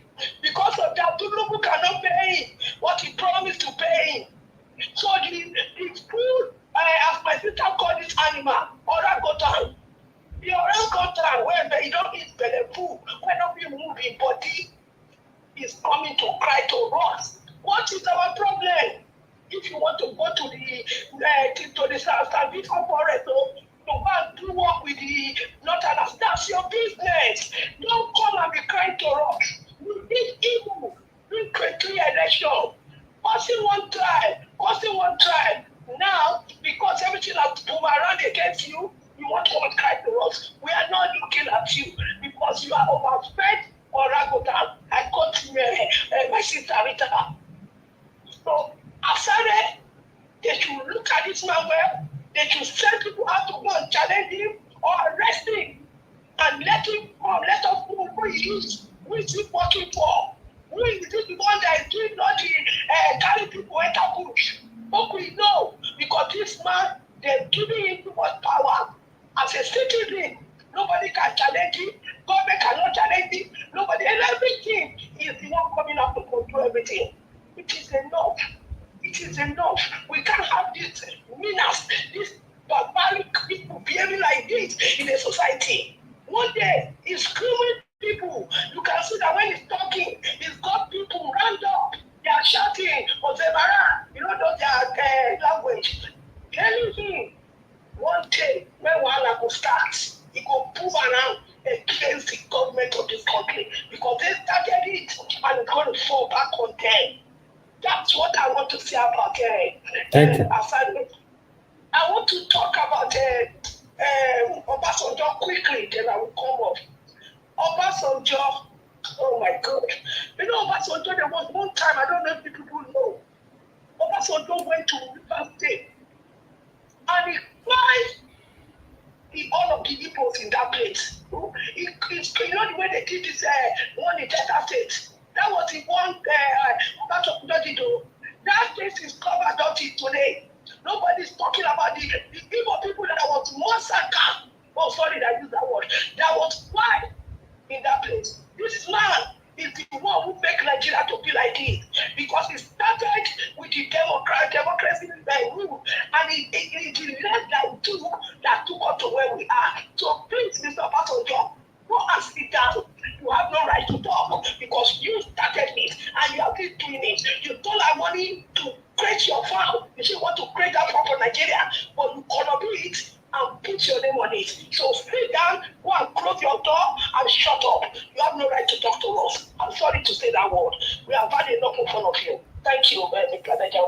Thank you, man. Thank you very much. The word shut up is not good for an elder statesman. Thank you. Yeah, that sounds fair. I'm sorry. Okay. I take it back. Thank you, man. Thank you very much. God bless you. Yeah. Okay. Thank you very much, my people. I would like us to quickly move on right now. The people on the panel, I would like to hear from them. But before that, let me appreciate you, Martin Benjamin. Thank you very much, my brother, for the super chat. God bless you. Say, my brother Elvis, thank you for always speaking the truth, regardless who they are. May God continue to strengthen you for all you do for the people of Nigeria. Amen. A big amen to that. Thank you very much, Julius Anthony Agbongile. Thank you very much. God bless you. I appreciate you. Thanks for the super chat. I'm very, very grateful. Then thank you very much, Alex Debunking. I appreciate thank you very much. God bless you. Thanks for the text attached to it as well. Thank you very much, Julius Anthony Agbongile. You did it before as well. God bless you. I'm very, very grateful. Thank you very much. Jaja, thank you very much. God bless you. And many others who started it. And God will bless you, my people. I'm very, very grateful for the encouragement. But I'd like us to listen to our people right now on the screen so that we can take it from here. Okay, one man, you need the link. Okay, let me post the link again. But before you come in, let me call a moderator. Moderator, if you are there with us, please help us to help us to unmute yourself and talk to us. Good evening to you, man. Good afternoon, Mr. Elvis. Good afternoon, Mr. Elvis. My lovely mommy Diaspora, Lamehi, every other person listening to me, and Madam Origin, I greet you, ma, and the Lord of God is my strength. I love you very much, ma. I have a very, Mr. Elvis, I'm going to a very short meeting, but so right now, I listened to everything that you played. I'm just going to talk about Asari, then I'll stop and probably come back. Okay, now, that's fine. Asari Dokubo is 60 years old, right? I would say he's a 60-year-old man who is bipolar. I'm not making an apology, Mr. Elvis. I know this again. I'm sorry, but I have to say it. This man is bipolar. 9 years ago, Channels TV, 9 years ago, I think he was rubbing minds. 9 years ago, he said he doesn't see himself as a Nigerian. In 2013, he became a citizen of Benin Republic and moved all his wealth to Republic of Benin. And he has a university, colleges, schools, whatever. In the Vanguard newspaper of June 14, 2014, Asari said, when he was celebrating his 50th birthday, he said he became radicalized after converting to Islam. I think he was converted in Calabar or so by some Yoruba Muslims, something of that nature. Now, the most important part I need everybody to really understand here is from this overfed orangutan is that during President Yar'Adua's administration, that time we had the Niger Delta issue and all that, and obviously it was hurting a lot of people like Alaji Idimi, many of them who own oil blocks. And of course, these men were like, anything, please make these Niger Delta people stop what they are doing because it's hurting our pockets. So therefore, what happened? And that's when we had this amnesty issue that came. And then there's a lot of things that happened. Yar'Adua's administration, as an incentive to eliminate, listen, this stuff I'm saying, you can find it on the internet. You can even find it on his Wikipedia page. Yar'Adua said, the incentive he wanted to do, just to stop this Niger Delta terrorism and all that, Asari, amongst other Niger Delta warlords, like Pompolo and the rest, they received an annual cash payment of $10 million US. I'm going to repeat it again. Yar'Adua was giving them this warlords, example, Asari, 10 million naira, 10 million US dollars annually, cash. This is not bank transfer, cash, 10 million US dollars. This guy, this overfed orangutan was receiving it in the name of let us douse the problem of the Niger Delta issue. According to what the Nigerian federal government said, is for them to have pipeline security protection fee. That's how they put it. It's like an SPV. Because as a government, if you are dispersing money, You need to put it on record on what this money is meant for. So they put it as pipeline security protection fee. Pipeline security protection fee. The reason why I repeat it is because I think it was last year, Tom Polo was giving that contract. Tom Polo was giving that contract to protect a pipeline. And when Peter Obi said, oil is not something you like sweet, you put in your pocket. All of a sudden we hear 1 or 2 vessels and all that. And then that story has gone to voicemail now. Hello, this is the country we live in. Nigeria is a country made of different countries and different organs. And that's why you see someone like Asari Dokubo of overfed orangutan coming to Nigeria, every successive government to just blow steam. First of all, he's just blowing steam. He's just talking because that's how he has done in the past. It's not new to even Tinubu. It's not new to OBJ. It's not new to everybody. And they know that he knows their secrets. That's why Nigeria is just a business ground. Everybody has their section and everybody can give assistance to another section, but you must give me a cut. Now, somebody that is receiving $10 million US annually. Hello, you know what $1 million US is? Even if you are receiving it annually, this person is getting $10 million US cash. Nigerian federal government in the name of pipeline security protection fee. That's why he moved all his wealth. He can talk the way he's saying. All his wealth is not in Nigeria, it's in Benin Republic. He moved all his wealth, all his businesses is not in Nigeria. So if Nigeria dabaru, this guy he doesn't give a rat's behind if Nigeria is spoiled. He's here as a businessman saying, you people took this business and gave it to Tom Polo. Okay, fine.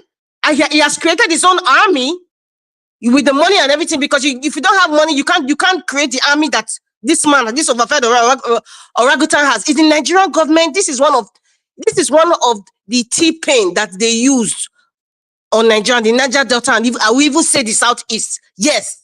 Now, this T-pain is not coming back. The chicken has come home to roost. And that's why he's talking on top of his voice. Imagine this overfed orangutan went to the court of arms in Abuja last year. Everybody watched it on TV, threatening Nigeria. Even Rufai was even said, that is completely wrong. Bola Ahmed Tinubu and the cabinet, nobody said it. We didn't see the like of, what's his name? In fact, Mr. Evie said we should not be calling people name. The Akamu and the FFK, nobody came to talk about that. Even the ABA at this point, I'm even upset. They didn't say anything. Behind the coat of arms, you have a natural data warlord, a criminal, threatening Nigeria. See, Nigeria is gone, according to Padeboye. Man, Padeboye, wherever you are, God bless you, sir. God bless you, sir.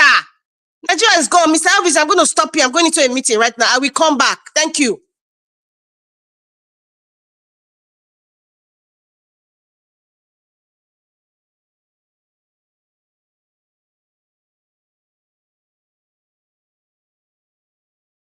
Hello, Mr. Elvis, anybody there? Yes, I can hear you, Madam Rita. I think Mr. Jonathan, you should just continue. Maybe Mr. Elvis is called off or something. You should just continue, okay, because I can't. I have to stop now. Okay, all right. Thank you. Thank you very much, Madam Rita. Thanks for your submission. God bless you. Yeah, let me take my round while we're waiting for Mr. Elvis, and then the next person can, if we have another panelist here. So, let me greet everyone here. Mr. Elvis, if you are listening, I greet you. God bless you. I greet my fellow panelists, Madam Rita, and those on the comments section. I greet everyone. My mommy diaspora, I greet you. God bless you abundantly. I greet all the listeners and all the callers. I greet everyone. Thank you and welcome. You see, with respect to Asari Dokubo, for me, that's for me. I will prefer not to even waste my time on this one, on this man. Let me just be respectful and to waste my time on him. I would rather talk about the the Nigerian government, who is playing the role of the enabler. It's the Nigerian government that is enabling people like this to come out and be ranting all over the place. Because I don't know what Asari will say, what he will say or what he will not say that will improve the lot of an average Nigerian. That will put what Asari will say or what he will not say, that will put food on the table of Nigeria, of an average Nigerian family. So for me, it will be needless. So he can just get off the space and let's talk about what is facing Nigeria. It is the Nigerian government that is allowing people like this, that is enabling people like this. People like this should not even have, who should be listening to someone like this, if not for the fact that we have a government that is not responsible enough. You know. So I don't know why people are actually berating Mr. Baba Obasanjo.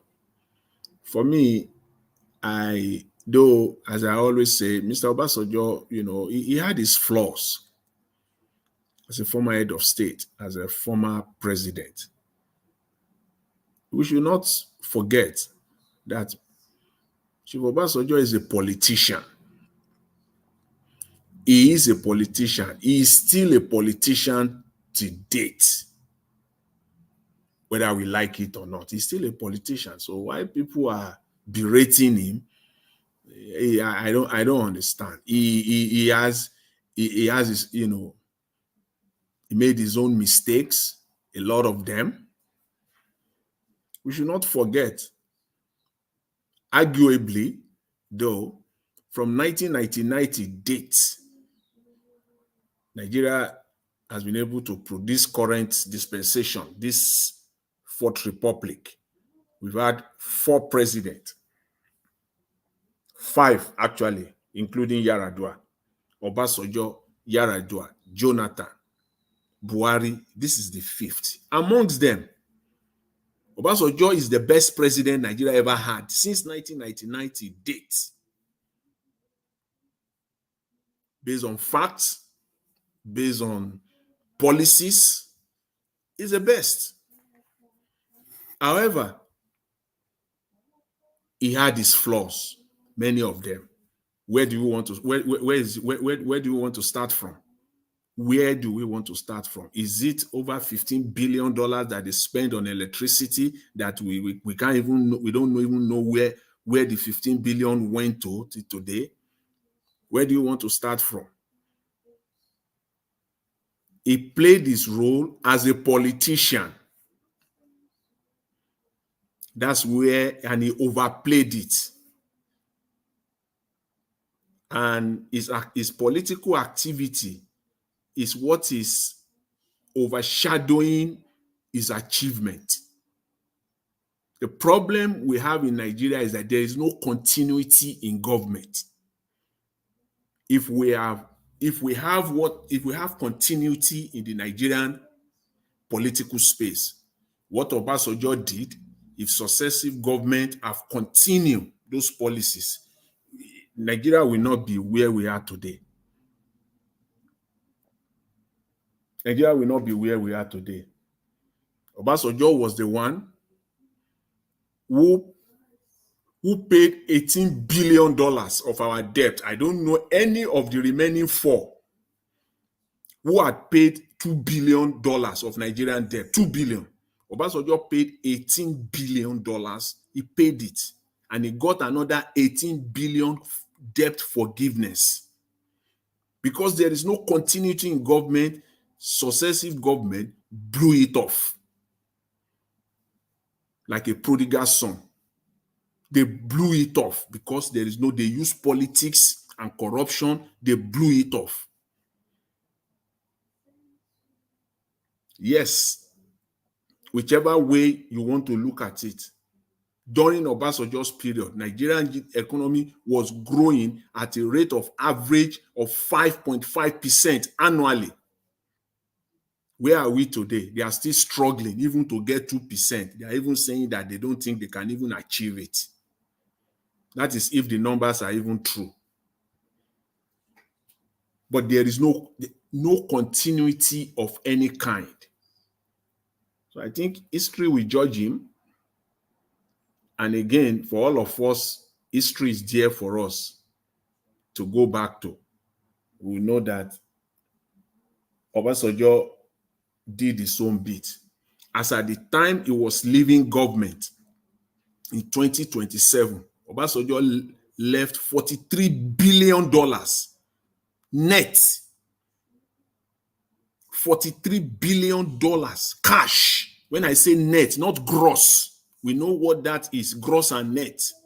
When you earn your salary, gross. By the time they take everything away, what you get is the net. Obasanjo left net $43 billion. Today, they are asking Tinubu, his economic team, what is Nigeria net reserve today? They said they can't give it out. They went there to Washington and messed themselves up. These are the things that Nigerians just don't know. They went there yesterday here in Washington, D.C. They messed up, disgraced the country. You don't know your net profit. It's like somebody asking you, what is your, how much salary did you earn? What's your net? I say, I don't know. I will provide it for you. In front of foreign investors, they couldn't. Obasanjo left $43 billion net. They blow it off like a prodigal son. They blew it off today, and they will be touting Nigeria have, if even still the end of last month, they see still the finance minister still come out and say Nigeria has $40 billion in foreign reserve because they know that Nigerians don't really know 40 billion. That's the gross number. Tell us the net. You can put, if you like, put $100 billion there, gross. Who cares? Oyibo don't care about that. You came to them in Washington, you are looking for money. They ask you that question. What is, they don't care about the gross that you are putting out there to Nigerians and Nigerian media every day and Nigerian newspapers. They are putting it out there. How much of that is your own? How much of that 40 billion is your net that belongs to you that Nigeria can lay hands onto? I put it to them, it's not up to $1 billion. If they want to challenge it, bring your own numbers. Let them bring it out to tell you that Nigeria is in serious danger. At a precipice of total collapse economically. That money is not even up to $1 billion. And a whole Nigeria doesn't even have $1 billion. Put the numbers out there. Let the whole world see. The people who are ready to bring money in, they stand ready. But give us this number. The whole central bank governor and the finance minister said, we can't give you. Can you just hear them? We can't give you the number now. We will give you, we'll make a commitment to make it available. Don't know the net reserve, but you can be parading the gross all over the place. Who cares about the gross? Who cares about the gross? The gross is not your money. The net is yours.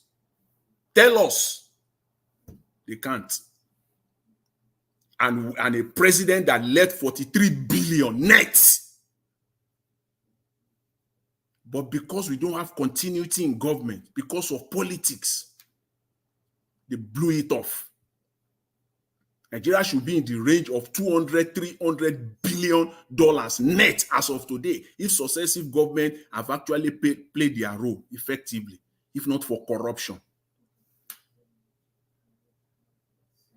These are the things that we should all focus on. We must know that our country is in a deep mess, and we almost the continuity of government that we're talking about just 2 days ago. they introduce another ministry called the Ministry of Regional Government. What's that even called? What is that? As if we don't have state already. What is it that the Ministry of Regional Government will be doing? Are states not there?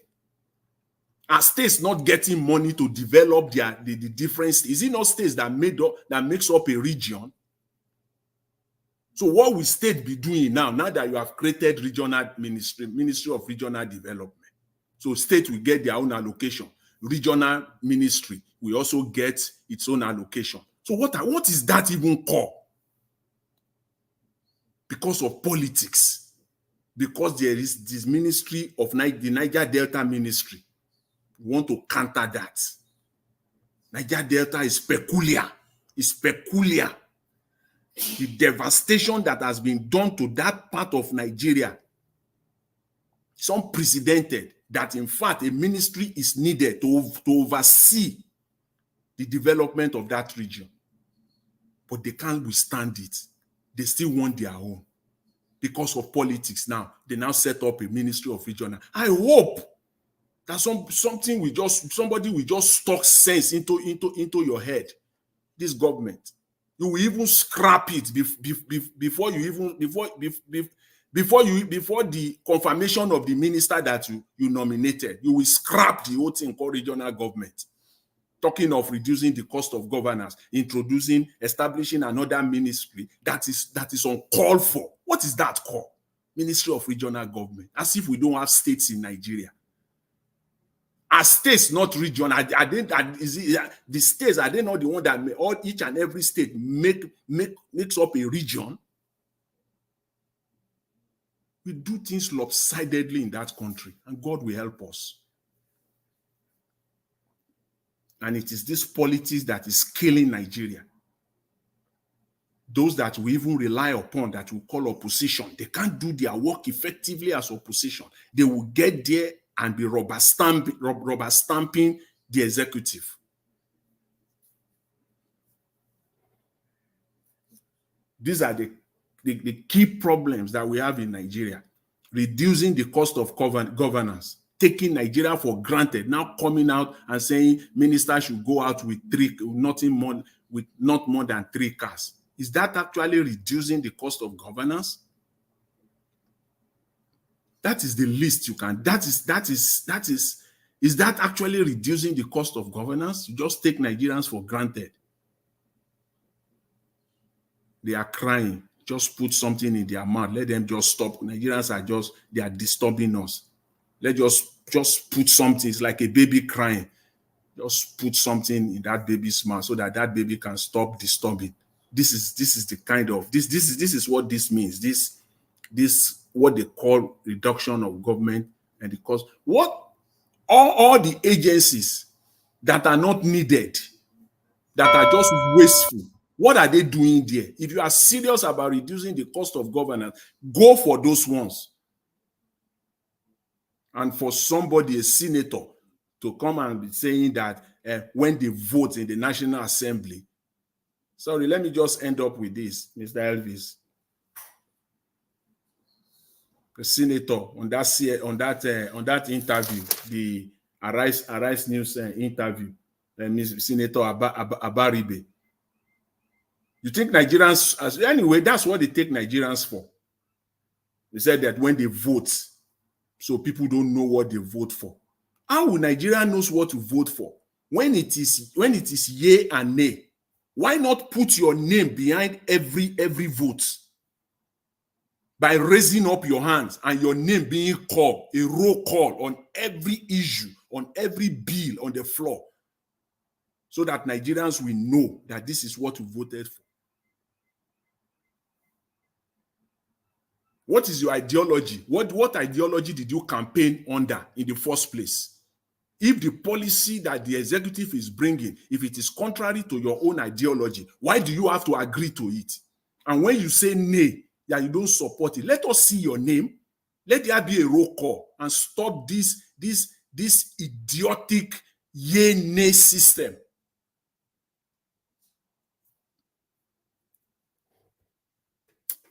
Mr. Elvis, I'll leave it there for now. Thank you very much. I appreciate it. Thanks to everyone. All right, Mr. Jonathan, thank you very much, sir. Thank you for taking over when I was unavailable, when moderator finished talking. Thank you very much, sir. I appreciate your submission. I can see you are very disappointed. In fact, you are tired of the whole thing. You know, yes, that's how it is. Thank you so much, my people. I appreciate you all. Thank you, Lord. God is my strength earlier on for the super chat. God bless you, man. I appreciate you. Okay, I would like us to move on right now. The next person that we have to speak to us right now is Abdul Malik, the former Maisho. Abdul Malik, if you're there, sir, please talk to us. Good evening to you. Yeah, good evening, Mr. Nigeria Watch, and thank you, sir. Good evening, everybody in the panel. Good evening, Nigerian. According to this Abaribe, it says President Tinubu doesn't have fundamental in place. Whoever is made minister will fail. It is true, it's clear now, you don't see, because before he removed the subsidy, there is nothing in place to back it up. Even the floating Nigerian money currency, there is nothing in place to back it up. Whoever made the minister will fail, probably. It's obvious. You see, Jonathan, you say something. Obasanjo grew forest reserve from $3.7 billion to $45 billion for his tenure. He saved that money for Nigeria. It's not for $45 billion. He met it at $3.7 billion. And he grew into $45 billion. Yes, Obasanjo really tried, he did well in Nigeria. If really other presidents that continue from where he stopped, Nigeria would have not been like this today. Even the way he made the economy, it was like collapse, just like as Tinubu made this economy in a Buhari tenure. Yes, it was like collapse, but he tried to build the economy to make it strong. That is the reason why he saved that money, $45 billion, not for 45. And he met it at $3.7 billion then for the foreign reserve. And he saved $45 billion. This APC, this current administration, there is no excuse. They don't have any excuse. If they are telling me that Buhari collapsed the economy, that is not true, it's lie. Okay, Buhari collapsed the economy. Why can't you stop to borrowing money from IMF and World Bank? More you borrow money, more your naira depreciate. Yes. Okay, collapse the economy. Okay, quite all right. Why can't you stop borrowing money? You are borrowing money for how many billions of now you are borrowing after when you are being a tenor, just like 1 year plus. You are borrowing how many billions of dollars. Why the economy will not collapse? It must collapse. Because you don't have anything to back it up. The only thing you are expecting, you are exporting is oil. There is nothing again, nothing you can produce. How can you grow the economy? Can never grow. They don't have SQ. They can, no matter the minister, he work under Tinubu, they cannot perform anything. Because there is no plan. There is no plan in place. Yeah, no fundamental plan. They cannot perform anything. Look at what is going on in Nigeria today. If really they want to really work, would have seen sign by now. After many years, 1 year and some months, there is no sign. Everything is the same, declining every day. They don't have anything to offer, APC. Rather just to extort Nigerian money. That is their plan. Yeah, they don't have anything to offer. That is just their plan, just to extort people's money, to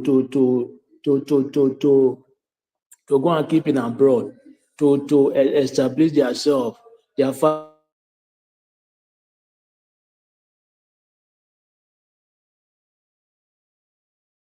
That is Asari Dokubo. For me, I don't know. I don't take such people serious, because when a presidential election 2023 last year, anytime there is a court, a tribunal, they will take it from Port Harcourt to Abuja to go and disrupt people, disrupt, understand? but now he's complaining. Why are you complaining? You are the one that said that this man, if he cannot perform, they will hold you responsible. But now you are complaining. What type of human being is that? Even him, he say he betrayed Port Harcourt people. Yeah, he betrayed them because when he was having issue with federal government, then which he was part of his own regime. After he arrest, they settle him. He betrayed other youth in Port Harcourt. Yeah, the same thing. All of them, they are the same. They don't have truth. Yeah, they are the same people. Forget about what he's saying now. Tomorrow night we change another thing again. Because it's not truthful, it's not straightforward human being. Okay, you know this man is not legit, is illegitimate presidency. Why can't you say, okay, you cannot do this? Anytime they want to hold a presidential case, 2023 election in tribunal, if they will take you from Port Harcourt, you organize some boys to go and disturb the place, understand, to cause commotion. What type of human being is that? You see the truth, but you cannot say the truth. Now you are complaining. Who are you complaining for? Is it me or your people? Don't complain. It's not yet for you to complain. Yeah, it's not yet for you to complain. Just keep it the way you say it. Yes, even you yourself, you betray your people then. When Obasanjo said to you, you did not give your people anything, you betrayed them. I go and invest in Togo, in Benin Republic. You see, this government, there is something I want to say. This government, why is it that nobody hold them accountability? Now, anything they do, nobody hold their accountability. Now you call the cutting of the ministry. Okay, why can't you cut their salary, their salary, so that if really you want to work, that one will not even improve anything. If you did not improve anything, why are you cutting their this thing? You supposed to cut their salary or starting from your own. You yourself starting from your place. How other country, even president yes, 5 cars, 6 cars. But you yourself, almost how many cars when you are traveling from one place to another in Nigeria? Almost 20-something car, 50-something car. One for convoy. Imagine. Common minister, 10 car, 15 car. How many police, how many security for one minister? Now you say 5 security. Even 5 security is too much. It's supposed to be 2 or 3, highest 3. Is it other country how they govern people, govern their citizens? It's not so. You say there is no money, but you are living extravagantly. How can citizens believe you? They cannot believe you. You don't have money, but you went to go and buy private jet. How many billions of dollars, millions of dollars, $150 million, right? You don't have money. You buy SUV for senators. Where do you get the money from? You borrow the money just to consume, not to produce. How can you grow the economy? You can never grow it. No matter what they do, nobody hold them accountable. That's why they keep doing what they are doing. Yeah, that is the reason why they keep doing what they are doing. You see, in eastern part of the Nigerian, southeast, this checking point, all those checking points there, for me, I blame the governors there, because they are the ones supposed to take the issue to the federal government. Why is it that only their southeast, there is checking point from one pole to one pole? Yeah, they're supposed to complain. Yeah, that problem is for the governors, for the eastern part. Because if you take a look, it's only eastern part of Nigeria, but some part of the south, the same thing. Like if you go to Port Harcourt or Bayelsa, the same thing. From pole to pole, you see checking point. They know what they are doing because they don't take the country as one. They don't take the country as one. That is the reason why the country can never move forward. Because there is some people, there is part of the people in the country, they are not happy. Why some part they are happy? How can the country move forward? It can never move forward. Yeah, that is what I see.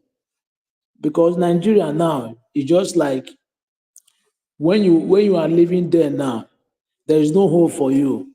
Even the generation coming, there is no hope. They are just living like in the grace of God. That is the living down they are living in Nigeria. How can somebody cook one pot of soup? If really you want to eat real soup, from 50K, 10K cannot even cook real pot of soup. Is that a country? One fish, just one fish, you can buy like 3,000 naira, one fish. Which is before one fish, you know how much in the market according to them. But today everything the economy is collapsed. There is nothing is going. But still, there is no effect that the economy will boost like 2-3 months coming. And no sign. And the citizens there, they're just quiet, nobody to talk. Now, who can help? Who will help? That is my question. Who will help? Who can help? Because talking is good, but they need to take some dramatic action so that things will be fixed in the country. Without that, there is nothing we fix. Yeah, there is nothing we fix because everything will be continued like this till the end. That is what I see. Look at now, the fuel now. They have protesters demand something August. Till now, they have never talked anything about this. No one of the recommendation is made till now. Is that a country? You are just there suffering your citizen like they are foreigner. They came from somewhere. Even white people, British, that is colony, they don't do Nigeria like this. It was not like this then. But now this government is worse than the colony master.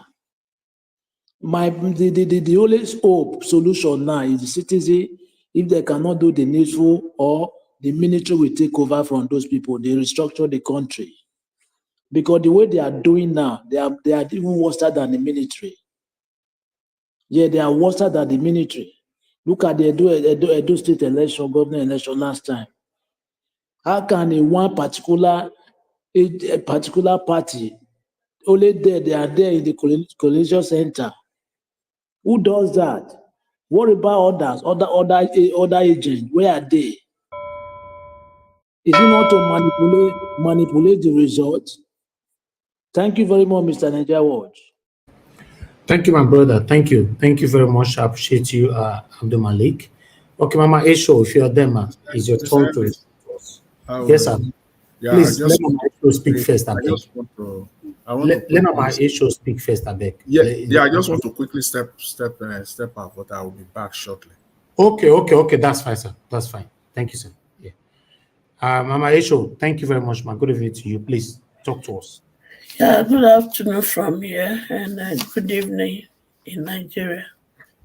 Greeting to you, beloved Elvis, greeting to you. I'm Mom in Diaspora, greeting to everyone in the panelist session, and greeting to our viewers and our commenter. Let's start with Asari Dokubo.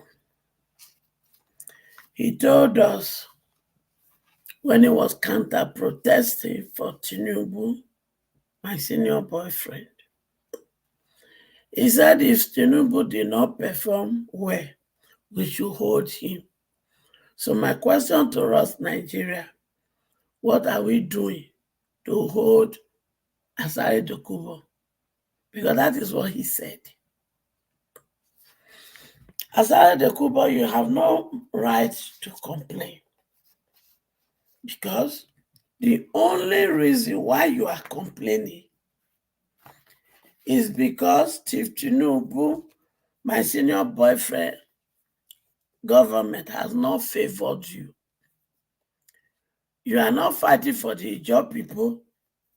You are not fighting for Niger Delta. You are fighting for your pocket. But my question to you, Asari Dokubo, all the money and all the privileges you enjoyed during Goodluck Jonathan, where is it? Just like one of the callers said, Asari Dokubo, you said you were no longer in Nigeria. So why are you coming to fight for Nigeria thing? Because I don't understand. You are just making noise for nothing. And to the mumus that are following, the Ronukus that are following Asari Dokubo, you are just doing that at the expense of your own life.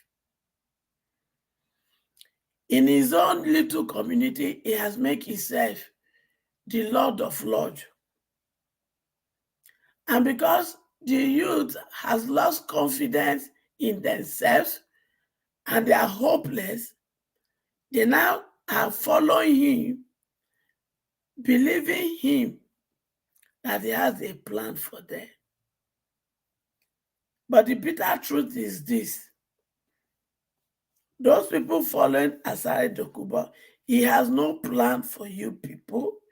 The only plan he has for you is to use you to achieve his own aim for his own selfish reason, just like every oppressor that has made Nigeria what it is today. So, Asari Dokubo, as far as I'm concerned, you belong to the oppressors. You are there accusing the military. Now, Sabio, all of Nana, they ruin Nigeria. All of Nana, they thief the crude oil when they talk about. It is only when it doesn't favor you, Asari Dokubo, that is why you come to shout to the public. But as long as it favor you, you go mature, you go keep quiet. So, me, I not get your time. Because when we go get your time and others, if they come. And senior boy, the senior boyfriend, we don't know where you, anyway, me, I not expect anything from you. You're only fulfilling your promise to start from where Buhari stopped. You're only doing Buhari promise times 3 now. You say you want to reduce the cost of government. You remove 5 ministers. You bring 7. So it is now buy 5, get 2 free. And the only thing to continue to cause is the suffering of Nigerians. And my question to you and those who are suffering, the people of Nigeria, is this. What is your gain? What? What is your gain? And I've said to you people that are so greedy in every area you find yourself, instead of doing the right thing or using the money to do things that will benefit the people, you people just kolobi to yourself. When you buy, what are you taking out of this world? And in order to understand that concept very well, I have said it and I'm saying it again. Carry yourself, go to the mortuary.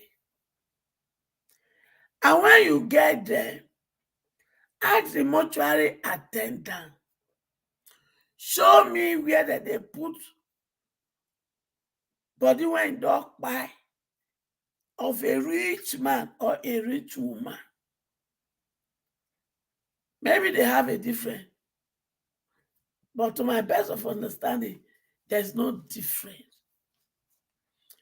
And even in that mortuary, you don't wear anything. You are going to be there the way you were created, nakedly. Then take another step and go to the burial ground and see the portion of burial ground, the portion they will dump you in the name of funeral, in the name of burial. And look at that shape, that size, and see how big it is, so that you can look at all the things you are stealing now, accumulating.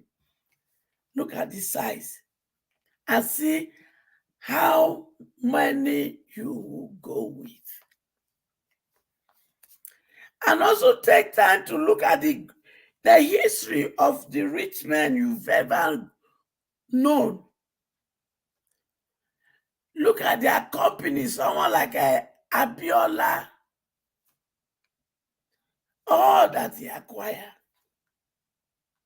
Their children could not even maintain it. They are wasted.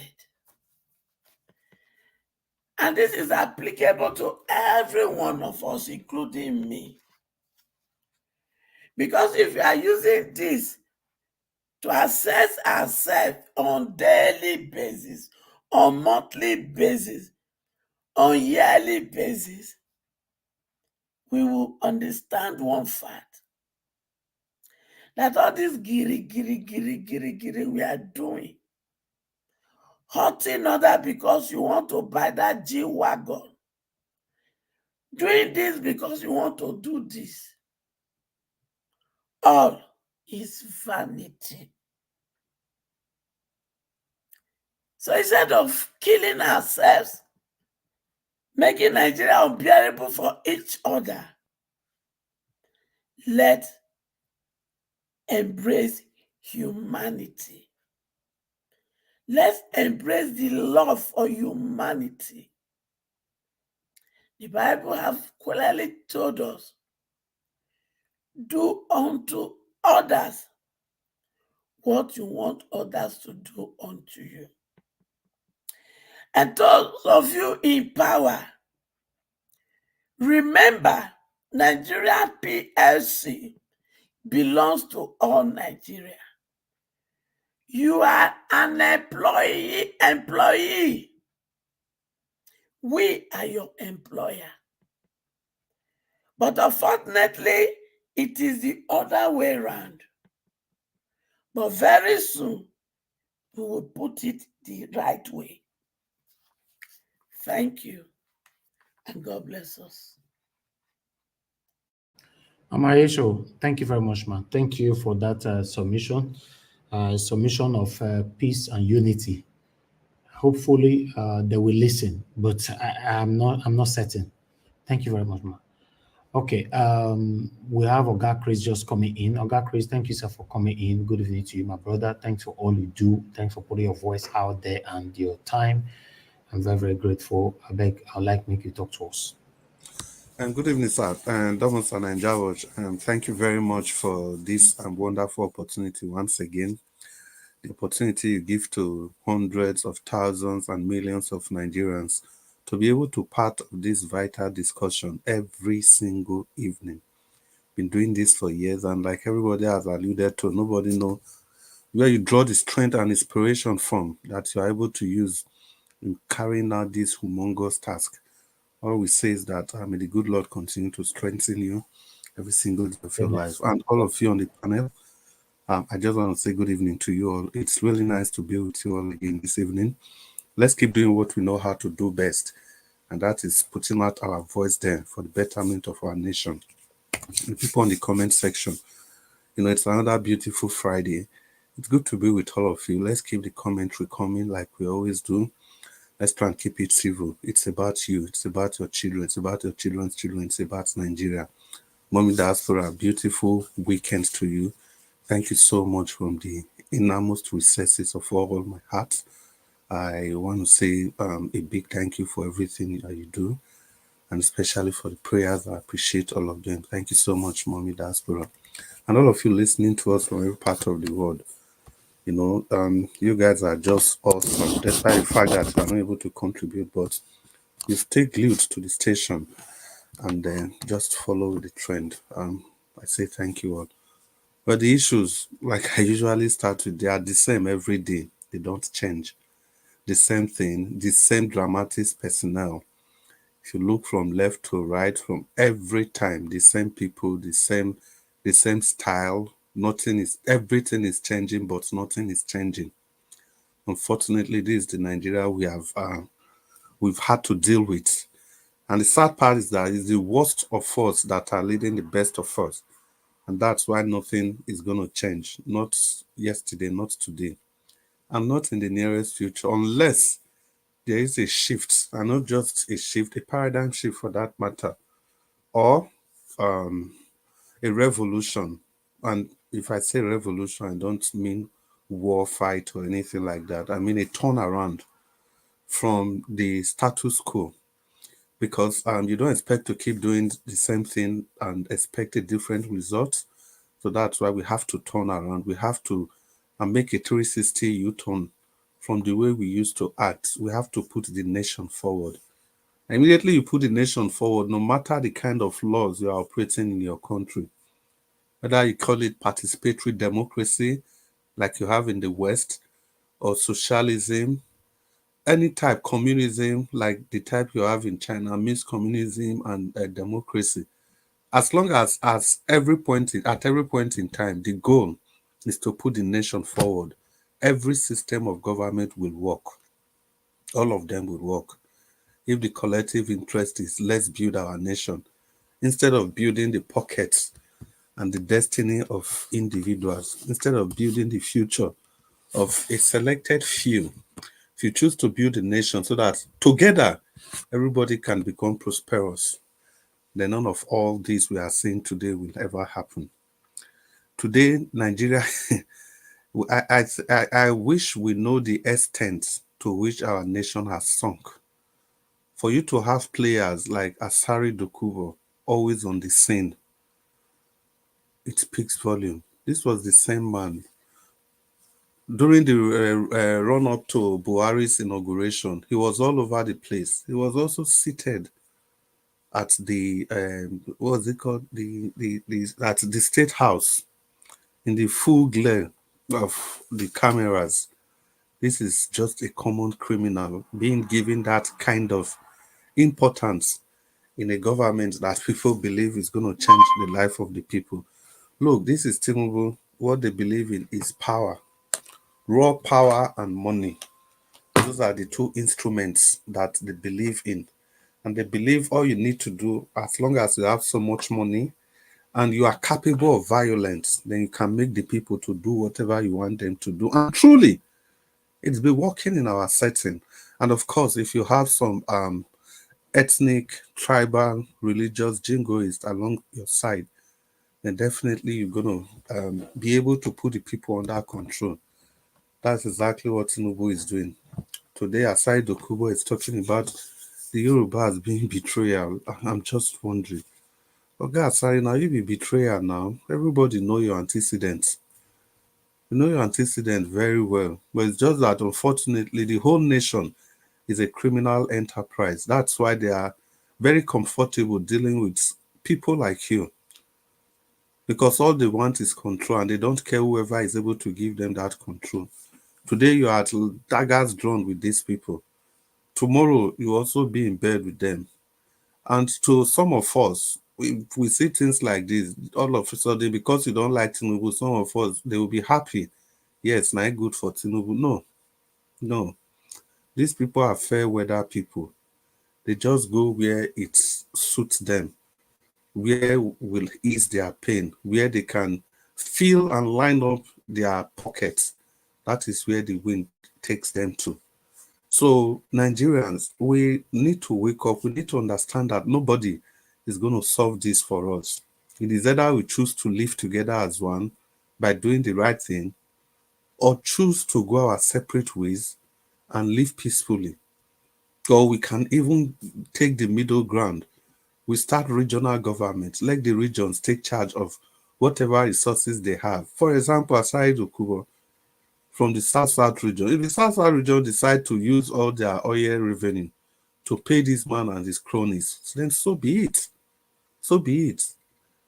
Then in the northeastern region, even in the northwest, if they decide to use all their revenues to pay Bello, Turaji, so be it. Take Bello, for example. He's there, Bello is there collecting taxes from farmers. Collecting taxes from farmers in more than 12 local governments in Niger State, across most states in the northeast, even in Borno. In short, Borno is on shutdown. Everything is run from the state cap. Maiduguri is on shutdown. Everything has to emanate from Maiduguri. And everybody is looking the other way. But what did they do? The whole military, literally speaking, they flooded the southeast with all the military that you have in the nation. Again, literally speaking. Whereas the northwest, the northeast is on fire. Rebels, terrorists, they are collecting taxes from farmers. They are not saying anything. But the southeast that has been relatively peaceful, all their militaries are there, destroying anything they can destroy. The same story of sorrows, tears, and blood. So the reason we are bringing all this into this equation is not to disparage any region, but it's just to give a picture of what true federalism ought to be. Whatever you choose to do with your region, you do that. If you want to bottle feed terrorists, if you want to bottle feed Boko Haram, you continue doing it in your region. But we can't continue to take our national patrimony to train, to encourage these separatist groups across the nation. And because of that, we are not able to get an adequate fund to fund our children in institutions of learning. If I say institutions of learning, I mean university, handwork, everything all together. People that are ready to move the nation forward. We don't have funds for that, but we have collective funds to give to militants, to sponsor repentant Boko Haram, to give to military, to lay siege on the southeast region. I think we are not serious as a people. And it's so unfortunate that Obasanjo is always coming into the picture. And Oga, Mr. Jonathan, this is where I disagree with you as regards to Obasanjo. You were completely right when you said, because it was just about that time that I came in. When you said Obasanjo has obviously outperformed all the presidents, yes, he has. But at the same time, he also went ahead to destroy everything, every single thing that he did. Every single performance. If you talk of in terms of laying solid foundation, building a nation the way it should be, policies, what class policies, it's all about Obasanjo. He did all those. In fact, Obasanjo was so good that the likes of what is it called, Buhari, is not supposed to even qualify to be a cleaner in Obasanjo's administration. But sadly, Obasanjo destroyed everything. How? How did he destroy these things? Imagine all the policies, the monetary policies, everything is saved. It is because of his bad policies, his bad politics that allowed people to come into the system to destroy those things that he created. It is because of his bad politics that people like Buhari, people like Yaradua, Yaradua is not a bad man, but in the sense that Yaradua came into the system, which he was not supposed to come. If there were proper elections, it is the creation of Obasanjo that allowed these same people to come into power to destroy these things. We remember in 2015, on the eve when they were going to send Jonathan packing, Obasanjo, he knew the incident of Buhari, but he was there frolicking. He knew Tinubu was in APC. He knew Buhari was there. He saw the characters in the APC, But he was there taking pictures with them, tearing his PDP voter membership card, frolicking with the APC when he saw all these characters there, all this brood of vipers. What did he think exactly they were going to do with his policies? Of course, they were going to take his policies to shreds. The policies, the legacies he built. Obasanjo communicated at the highest level. If only he had allowed a free and fair election and allowed people that can naturally, I heard you talk about continuity, continue from where he stopped. He did in short, Obasanjo did everything to the book, crossed the T's and dotted all the I's. But unfortunately, that bad politics, because of the politicians, like you said also that he is, he played the politics wrongly, so wrongly. And at the end of the day, his legacies, they were all destroyed by the same actions and decisions that he took. And again, for Goodluck Jonathan, we should also understand that the kind of freedom or power Obasanjo had, I don't think Jonathan had that kind of power and freedom. Jonathan's administration was very, very stormy, but that's not to make an excuse for him. So many calculations. The first one, he continued Yar'Adua's whatever, and the second time he had to go to election. So, because he knew he's going to go to election, he was pandering to the North. And after winning his first tenure, now officially as a president, he had to contend with second tenure tickets. So all through Jonathan's time, it was politics. And let's not forget, he won his official term in 2011. And by that December of 2011, the Ojota boys, they've all ganged up against him.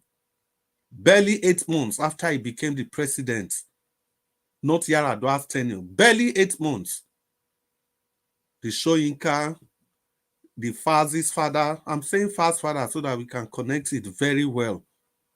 All of them, Adeboye, name all of them, they ganged up against him. And 2012, of course, less than a year when he came to power officially, they ganged up against him and they staged that famous Ojota protest. They left him naked. But he was the president. He had the power to deal with all of them. But the nation was very fragile as at then. And when he finally lost, he still had 3 months to have done everything. I still take that cue from you, Mr. Jonathan, which I completely agree with. He still had 3 months to have done those things, whether out of the love of the nation or as a payback for the people that saw him packing. So in that extent, I can say, okay, yeah, Obasanjo was arguably, yeah, you also use the word arguably, yes, arguably the best of the lot. Yar'Adua could have done better, maybe he was ill. Obviously, Buhari is completely out of the league. He wasn't ready to do it. He had a simple agenda, better the lots of the North, promote the Fulanis above every other person, even above people in the North, perpetuate Islamic principles. That was all Buhari's mission, and he succeeded. And what is Tinubu's mission? Nobody knows. So if Obasanjo had allowed free and fair election in 2003, in 2007, I'm very sure half of the band of witches or the thieves that we have in power, none of them could have been there today. That is one. And secondly, maybe better people would have been interested in politics. Maybe some panelists here today, they could have contested if they can see that your vote will count. Maybe the likes of, what was his name? Showore could be in power. Maybe the likes of Dele Farotimi could have been more interested in politics. Maybe other people, maybe the likes of Gani Fawehinmi would have won their election. And maybe and maybe many more good people could have had the opportunity of coming to power. And the more good people you have in power, the better it is for our nation. But policy-wise, clout, spread, solid economic policies, you can never take it away from Obasanjo. After paying the debt when he was still living, he left huge humongous sum in the account, Federation account, with just $3 billion left alone to be paid. The constitutional review, the only thing that stopped that was just the third-term agenda. Everything was ready. But somehow they inserted that. Obasanjo, arguably, they inserted that in that constitution, and it has to be thrown out. Nobody was ready to sign that. The parliament threw away that reform, and that's the reform that could have put an end to the 1999 evil Abdul Salami constitution. The evil paper Abdul Salami handed over to Nigeria. They so planned the country in such a way that it's never going to work for you and I. It is only going to work for them. That's what that document means. You could see all the fine things in the document. Oh, this one is there. Hey, this one is there. Hey, this one is there. But implement it and let's see. Look at all the bottlenecks, all the potholes, all the slippery grounds scattered around that 1999 constitution. You can never really do anything nationalistic with that. Is it the process of changing the law? Is it the process of altering anything in the constitution? It is so done in such a way that without the agreement of the North, you cannot do anything. So in effect, we remain at their mercy. If only OBJ has looked beyond personal ambition, personal aspiration, putting the nation forward, and just allow that review, that beautiful review he did, to pass, I'm sure most of these problems today will not be facing any of them.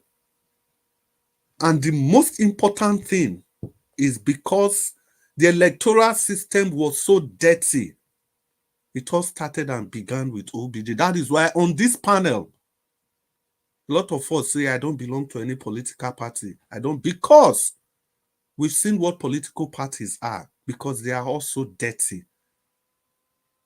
Thanks to the creation of Obasanjo, money politics. He started it all. He had the opportunity of laying that foundation, of which he did. But advertently or inadvertently, I have to put that caveat, inadvertently, his policies also destroyed the things that he created, the solid foundation that would have moved the nation forward. Look at the institutions he built. Take the EFCC, for example. What a beautiful institution that would have been. If only Obasanjo allowed the EFCC to be independent of everybody, including the EFCC itself. But no, it was going to be a political tool when it suits him. And all the other leaders, they took the same trajectory, the same direction. It's like a projectile. Once you shoot, it's going to take that projectile path. Obasanjo has started the projectile. Take the other aspect, the NNPC. He started this idea of the president being the Minister of Petroleum. And he said he took a cue from Cuba, because when he visited Cuba, the president was also in charge of cows. Just why is this so? The president said that is the wealth of the nation, so I have to oversee that ministry. And he came to Nigeria and oversaw the ministry of course, the NNPC, the oil ministry. But the rest, like they say, is history. What happened to that ministry? When he did that, he forgot that he was laying a precedent. And when he was gone, there came Yaradua. There came Jonathan. Jonathan and Yaradua, they are in the same class. These are just normal, regular people, normal academician, normal, everyday people. They were not as brutal, as power-hungry as Tinubu, Yaradua, as Tinubu, Obasanjo, and the Buhari. Tinubu, Obasanjo, Buhari, they belong to a different class. They sincerely do not care. Buhari came and he took that NNPC to a different level altogether. Because he was now in charge, following what Obasanjo, the foundation of Obasanjo laid down. Then NNPC, if they want to employ, you don't hear anything again. The LNG, liquefied natural gas project, is 55% private, 45% Nigerian. Even at that, they used to announce if they want to employ people. But when Buhari came, it became the exclusive reserve of people from the north and a little crumbs to you lots in the south.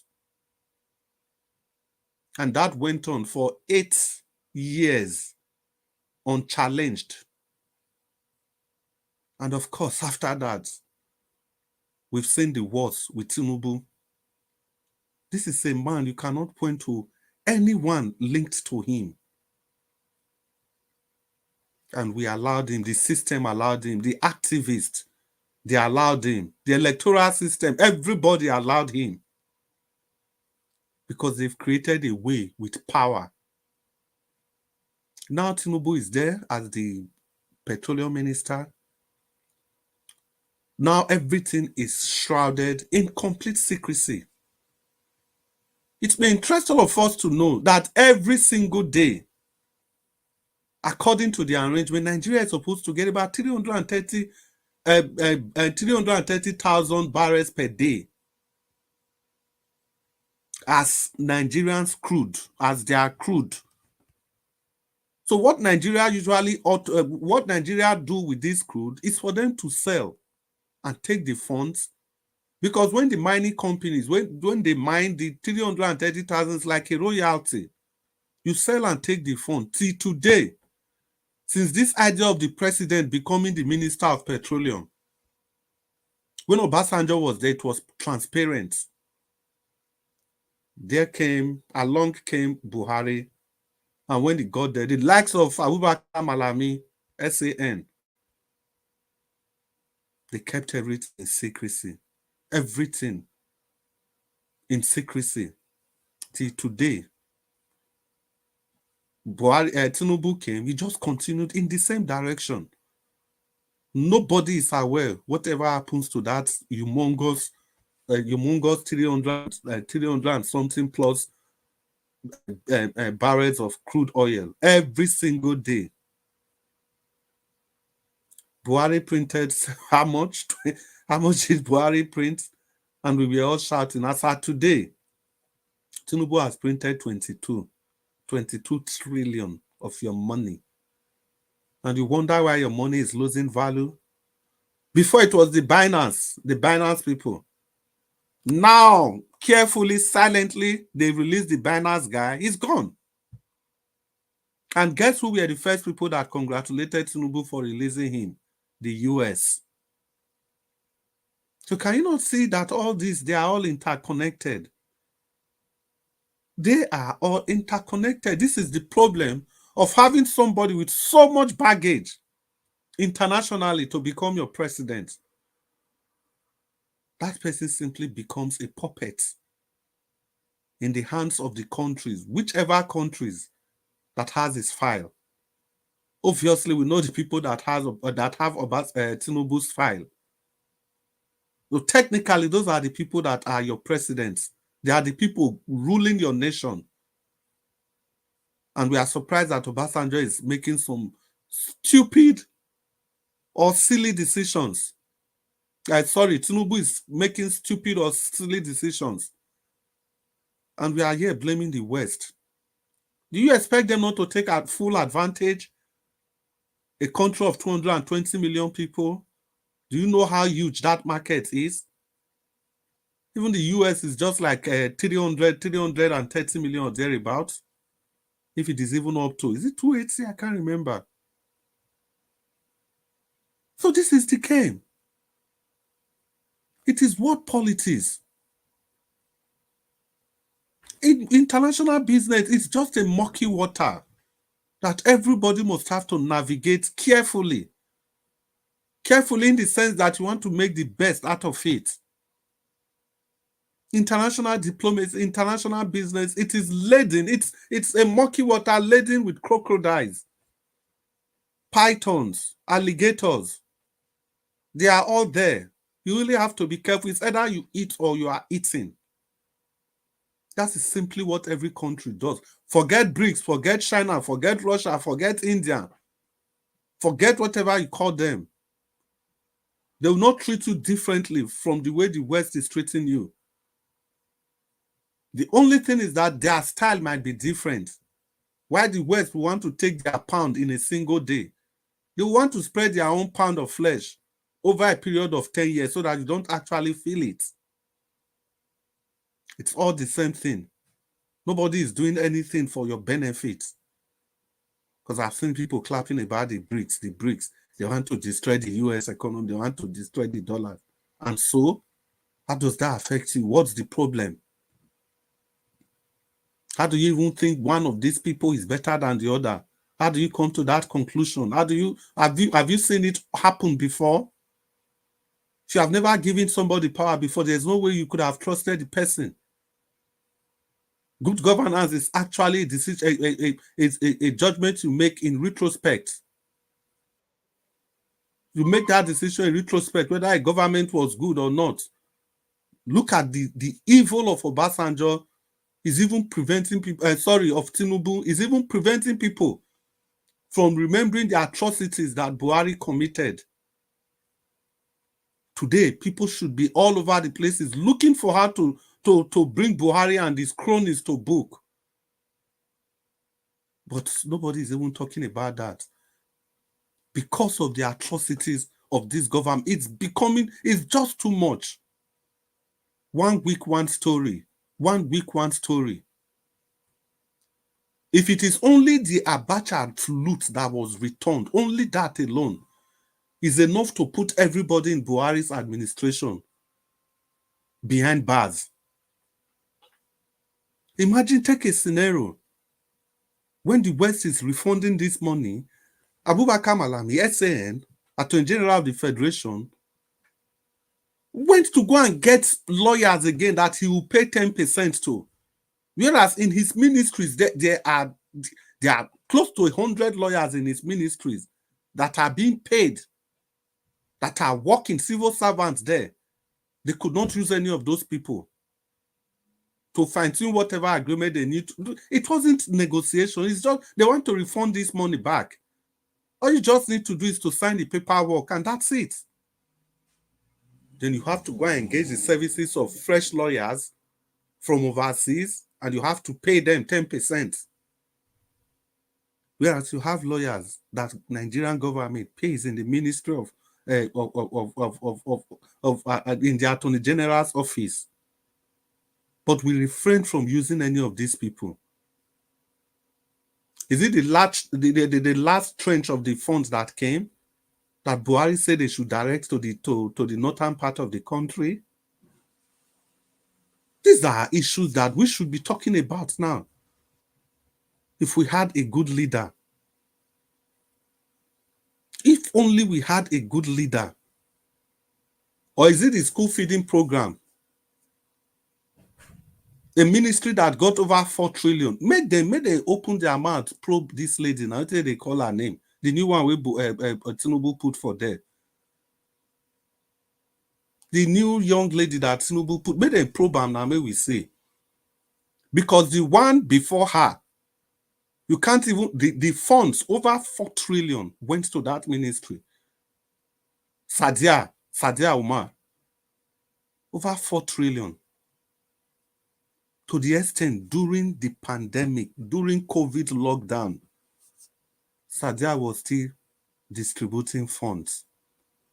all of these funds completely untraceable, because the people that they claimed they pay these funds to, they don't have bank accounts. They are not literate enough. How many of your brothers and sisters, how many of your uncles got these funds from the southern part of the country? You sit down, our common patrimony, you want to give support to the poorest of the poor in the society, then you have to focus on one part of the country. And some of us that live in the Western world, we open our mouths to support things like that. And let's just come together. Let's just come together and do what? Have you not seen the way it is done in the Western world? Even if you are not in that, even if you are not a citizen of that country, they still have a way of carrying everybody along. But in your own country, you are supporting lopsidedness. You are supporting one-sidedness. And it looks as if it's normal. Looks completely as if it's normal. You can't talk. People that are talking, you are out there criticizing them. This is why I completely support the submission of Oga CM 2-3 nights ago, when he said the East is ready to go. Otherwise, they have to bring proper governance. If you don't do that, then the people, they have to go. We can't continue like this, because all of us, we are the ones fueling this system. The day we all say enough is enough, everything will stop. Who are you going to govern? Who exactly are you going to govern when we've all had it to our fill? Well, the thing is that if we think that something is going to magically change, our nation is going to magically change, it's a big lie from the pit of hell. And again, for those of us preparing for 2027, you really need to be careful. Not just 2027, any election for that matter going forward. Looking at what happened in Edo, looking at how the judgments have been coming after Tinubu's judgment, looking at the person, the number one person, the number one law officer in the nation, looking at the antecedent of that person, looking at the police, looking at everybody, looking at the legislatures, looking at all of them. And you think you are going to have a free and fair election that will take care of this system? Come on, let's be serious for a while. I think what the people should be pushing for is reforms. Reforms, and reforms. Now the other political parties, they are all quiet. They are not pushing their people. In the House of Assemblies, to make appropriate changes to our constitution. Or if they can't even do that, let's even say the INEC Act. To make the proper changes, nobody is going to do that. They will all be waiting to benefit from the rotten system. Then if they miss out of it, they start crying. They miss out of it, they start crying wolf. Whereas ab initio, they all set out to do the same thing.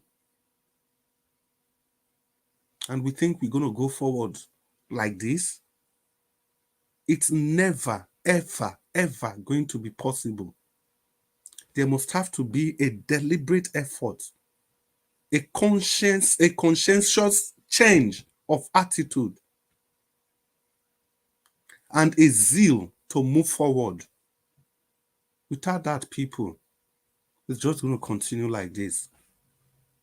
I think I would like to hang my boots at this junction, and hopefully in the second round, I'll be able to contribute further. Mr. Nigerians.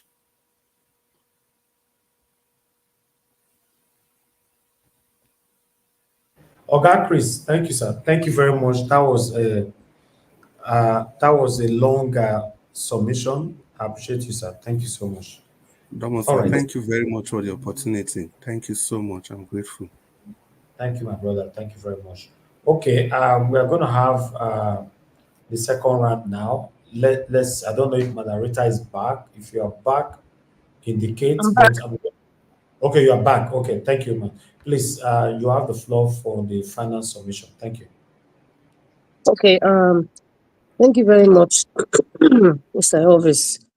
The video you played about, I think it was an article about Makinde criticizing this government, and they were not doing very well. I think the next election, people's eyes are open now. They will not vote for APC. I will see say Makinde enter house, and I have reasons for saying so. Makinde, just like, will I even say all politicians in Nigeria? Okay, let me be fair and say 90% of politicians in Nigeria, including Makinde, who is part of the 90%, will never change. We have heard Wike say, why will he choose cancer over malaria? Where are we today? We have heard the likes of, who is the Minister of Aviation, how he was vituperating and ranting about the illegality of the man from body loan certificate and all that. Where are we today? So if Makinde is speaking now and saying, oh, Nigerian eyes are open, please, everybody take it with a grain of salt. It holds no water. Do you know why? Because when push comes to shove, you actually see the real characters of these individuals.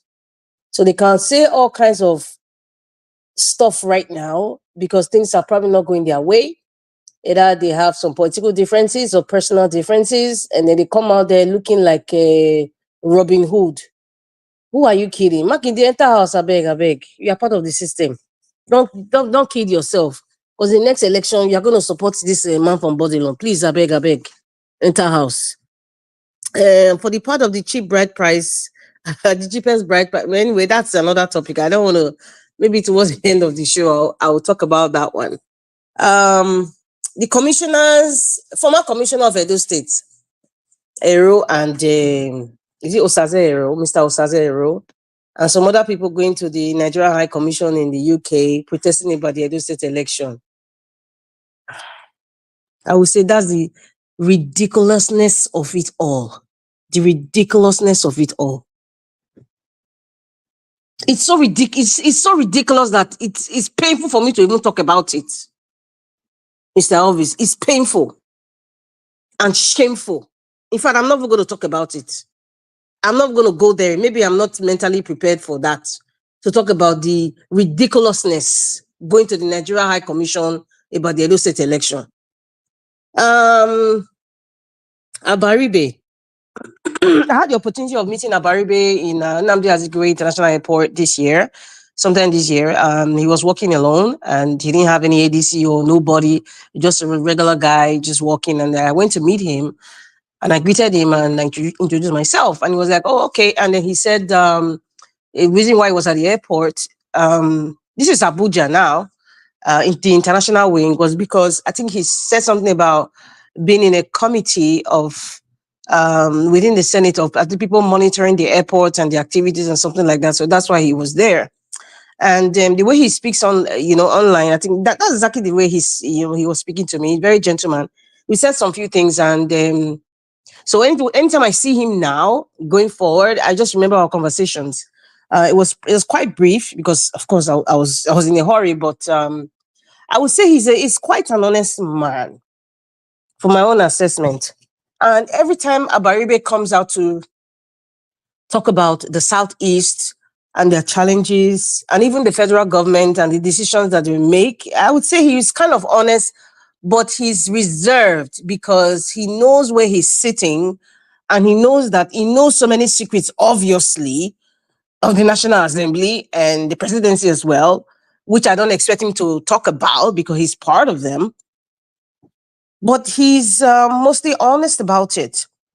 Him talking about, the marginalization of the Southeast, the unfairness about the appointments, pushing aside the South, especially with this president's administration. In fact, even a woman who is pregnant right now, the baby in the womb can hear everybody's saying. They can feel the injustice of the Igbos in Nigeria, because it's a constant cycle that keeps happening every successive government. Okay, now we don't have a Fulani man. We have a man from the Southwest. I think so, because I don't think he's Nigerian, but we have a man from the Southwest who is sitting in Aso Rock right now.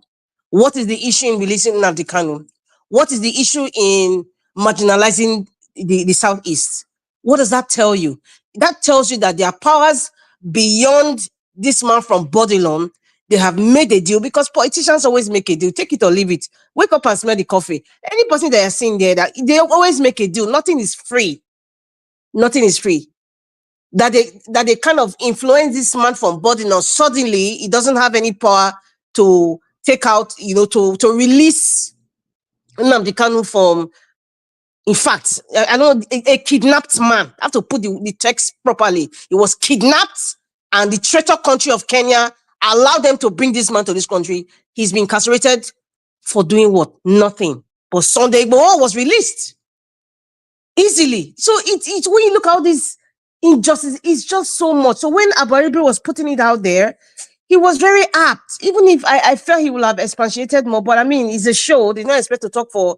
You're expected to talk for a certain number of minutes, but he just made an example of the appointment. It's very, very obvious. And then they will tell you, who is the Minister of Works and Housing? He's an Igbo man now. Hello?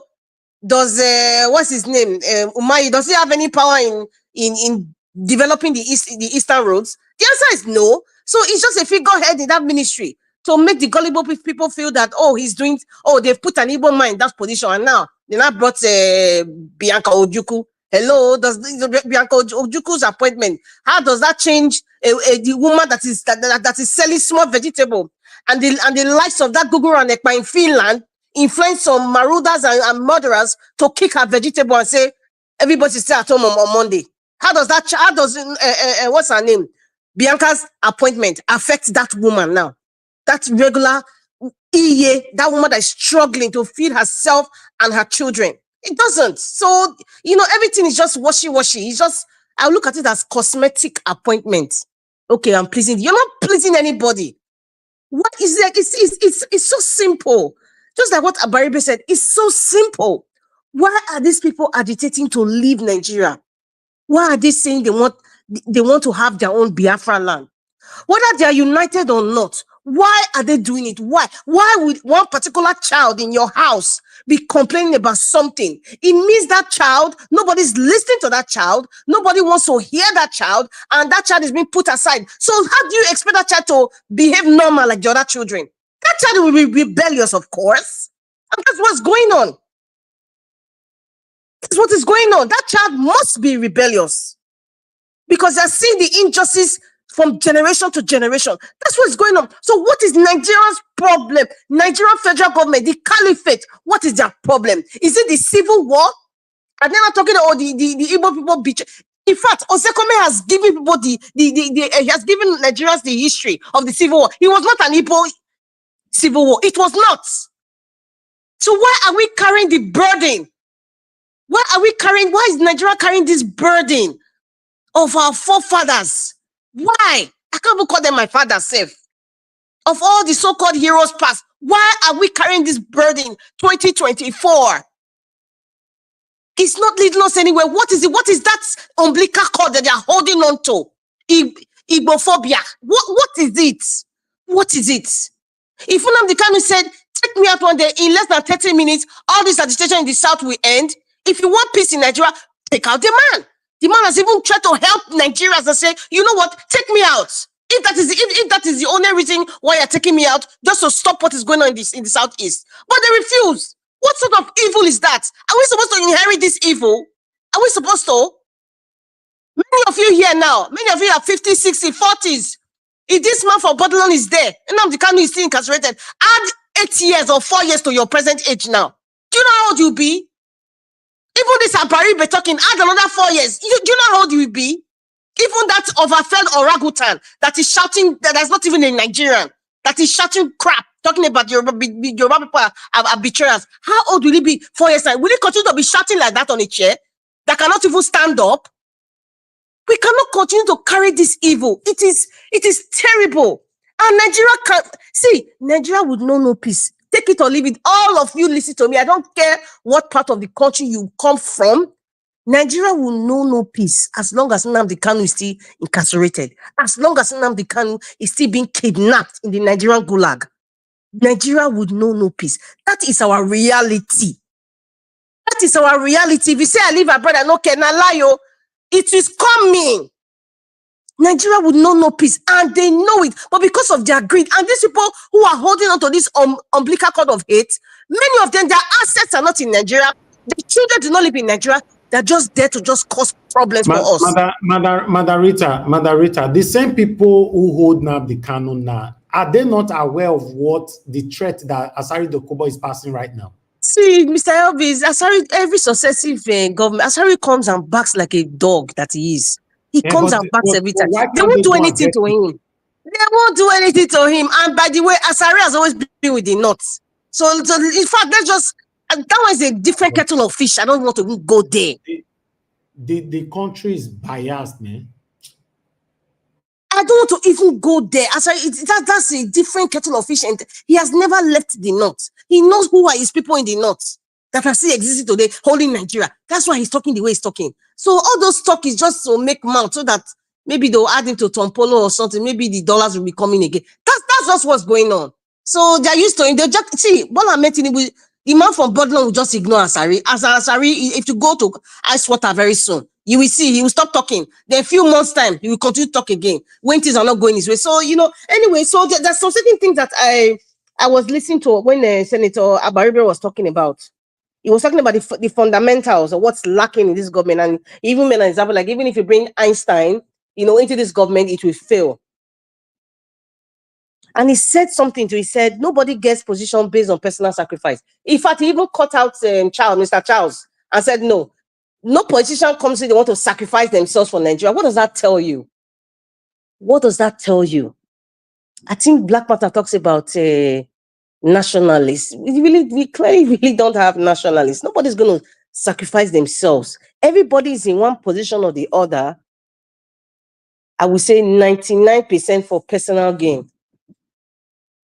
That 1% is very hard to find, though, but I believe it exists in Nigeria, of politicians that are actually there, and they're actually there because of Nigeria. And then the story of Chuba Okadibo, what does it tell you? As at the time, I've always admired late Chuba Okadibo. I feel he's one of the best senators Nigeria has ever had till date. If not one of the best Senate presidents. He's a senator, but I think he was, because the class of his likes of those days, they don't exist now. Even if they do, maybe the likes of Adebanjo, and they're pretty old, or maybe they passed on. But the class of Chuba Okadibo is really lacking. Erudite men who can really speak to power, regardless. It's very, very sad. And that's why, when Abaribe was talking about the roles, many people who come to the Senate, like the newbies, the brand new babies that come to the Senate or the Federal House of Rep, many of them don't even really know their rights. In fact, that was so pitiable to hear. That many of them who come there, they say, okay, is this how it's done? They don't even know their rights. And that's why he gave that story. I hope every senator and Federal House of Representatives are listening. In fact, I hope everybody's listening, not just those people in those positions. We're listening to that story, that little story about what Chuba Okadibo told him. He said, I'm a different arm of government. He's trying to tell you, I don't have to be subservient or feel jittery because the president is coming. No, because he knows what it is to practice democracy. He understood the different arms of government. That was a little education there. I don't know if many people picked it. I don't know if many Nigerians picked it, or even the people in the National Assembly picked it. But that's just a little education to tell you, you should know your rights. This is your position. When Akpabio is coming, to be like as if, I don't know, maybe Air Force One combined, or somebody, Kim Jong-un is coming, and he's like, what's all that for? Psychopathy everywhere. The president is coming, all of them we gather like a cesspool of worms around him. Chuba Okadibo's story from Abaribe is a typical example. None of them know the right. Now that's why all of them are subservient and slaves and post-stamp boys and girls. This is the truth. And that's why when we talk about independence of these different arms of government, Mr. Alvis, I know we're talking about these vehicles that was purchased. And I said something that a lot of Nigerians don't really understand what is really going on. Some people in the Senate, Abaribe said something that there's some things that even if he doesn't want, maybe a request is made from the presidency, people need to understand that they actually vote within the Senate. They want that. I mean, that's how the democracy is practiced. They actually vote for that. And looking at everything, the person with the people, the highest votes wins, obviously. And you that didn't, support that request, you have to comply. You would have to comply. Now, the purchase of those vehicles, even the salary, Ben More Bruce. I remember one time when he was senator, he talked about it, but they pushed him down. So what will Ben More Bruce say? He will have to comply with the salary they're receiving. The same thing with these vehicles. I'm sure some people are like, it's ridiculous getting these vehicles for how much millions of naira. I mean, that's why I asked those questions. And nobody talks about it. I said, successive governments that come, when they purchase these vehicles, it's not Toyota and Lexus. It is a recurring decimal. It doesn't stop. It's like a life contract. I think somebody was telling me, oh, there's nothing like life contract. Like, you don't know what's going on in Nigeria. It's a life contract of certain people aligned with Toyota and international bodies that supply this vehicle is for life. Who signed it? When did they start it? Is it during Obasanjo's time? Where it's every successive government that come, every new assembly that come, they will get new vehicle. What the hell is that? So who is signing this contract? Why can't it be brought out? Why can't it be spoken about? Do you know why? Even if one person comes out and speaks about it, the other one we clamp that person down. That is the 1% of Nigeria I said is very hard to find. Politician I'm talking about. The whole country is messed up. Nobody goes in there to sacrifice. Abaribe just said it. Nobody goes in there to sacrifice. It's for themselves. And he says something. He said, former governors don't deliver anything politically. I laughed. That was just an expose for me. He said, former governors do not deliver anything politically. Do not deliver anything. But when he explained further, I understood what he was talking about. Political value. And that is why every ex-governor, in fact, the Senate is a retirement place for every ex-governor, because they need to have political value. Adams Oshomole, former governor of Edo State, is now a senator representing his constituency because he needs political value. If you see an ex-governor who is neither not in the Senate or is not in some federal position or a minister, like you have Umahi today and we had Amechi, they would not have political value. That is what Abaribe was trying to tell us. You see, when that man is talking, sometimes he's very gentle when he's talking, but sometimes he's giving people things like a little bit of secret and understanding. But if you really listen in depth, he's trying to tell you this is what goes on. So that is why there's that need for every governor. They are scrambling to be senator or they're scrambling to be minister, because they need political value for their state so that they can also continue to influence who becomes governor in their state. Why do we have Adams Oshomole now? I mean, with that age, as governor, 2 terms, you go and rest, enjoy yourself with your grandchildren and whatever is left from your reputation. You go and enjoy yourself, but they continue want to be there because of the greed of the black man. I don't want to use that word black man, because of the greed of the Nigerian politicians. Because there's some African countries where, there are black people, but they're doing amazing things. So it would be unfair to me to say the black man. The Nigerian politicians, Black Panther said they would never change. 99% of them would never change. That 1% is the one you don't even hear. It's very, very unfortunate. It's very, very unfortunate. So purchase of the cars, their salaries, they vote on it. 1 or 2 persons talk about it. And even if they talk, you know what they do? Because in the Senate, they have different committees for different things. So if you're not complying, they may put you in a Senate committee, or you may not even be part of this committee where you might make some SPV money of some sort. It's like a different cartel within the Senate. It's a completely different cartel. So you see, the country is a country combined with different countries, and everybody is an oga in different countries, and they help each other. They collaborate with each other. That's why we're just in this mess. And whatever they put out there, the press, they are part of them. Whatever they put out there, they know many Nigerians are gullible. They know many Nigerians don't read.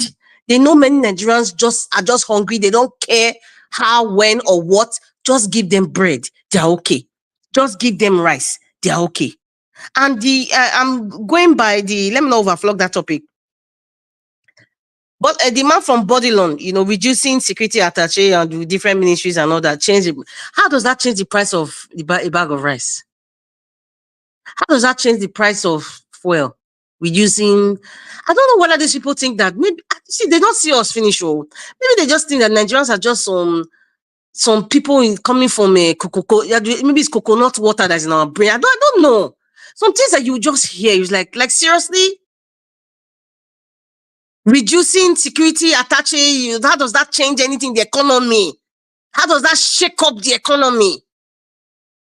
Your son, Tinubu, is flying with presidential jet fly. I mean, I would say he's a first child. When I say first child, it's a first family. That's what the United States of America was complaining when Donald Trump became president. When they compared the amount of money that they were spending for trips and security detail for his children, Donald Trump's children, compared to Barack Obama, it was a lot. People were enraged with that. People were enraged. So you can imagine someone like the man from Bodilon now. Let's say the man has 25 children, maybe it's even more, internationally and locally. His daughter that is in New York, the one that we're showing that she has an apartment in New York. You think that Nigerian government is not paying for her security, being the president's daughter? We're paying for it. Or is it the ones in Nigeria with their children, their wives, and their great-grandchildren? Nigerian security is paying for it. Is the man going to pull all those security out? Anyway, listen, when I mean security, it's not one person, not be bodyguard. People should understand. We should be expatiating most of all these details. It's not one or two security men. When you see them going with 4-5, Sheyi is moving with 4-5 cars. All these Nigerian minus all the hallelujah boys following him, and all the sycophants following him. Nigerian government is paying for that.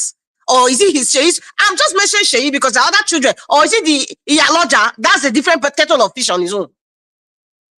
Or the other children that we don't know. Or the ones living internationally. So you don't think it's Nigerian money that is protecting all those people? It's part of it's part of the perks now. It's part of it. So when you talk about reducing the cost of governance, is it security? Not security. They don't see us finish. See, this corrupt, lying, wicked, dark administration don't see Nigeria finish. And when I heard billions to get visas through the First Lady's office, I'm like, oh my goodness. Is there even a First Lady's office constitutionally? Billions to get visas. Billions. The SPV that they're using in this administration, hey, I can only let me pause here. Let me pause exactly. Because I say you want to talk forever, madam. Because the things when I want to talk. May I pause for here? Thank you very much for being patient with me. Thank you very much, Madam Rita. I just deliberately have to leave you to talk for that long. Give us a minute. I can see you already. Thank you. Now that I've heard telling us say, when a paddock come here to end this show, come be as it gets. Augustine don't carry himself come now. Our person want to save everybody, they give final submission now. So that means this broadcast is going to be go all the way now to talk and sleep, right? Hey, a passing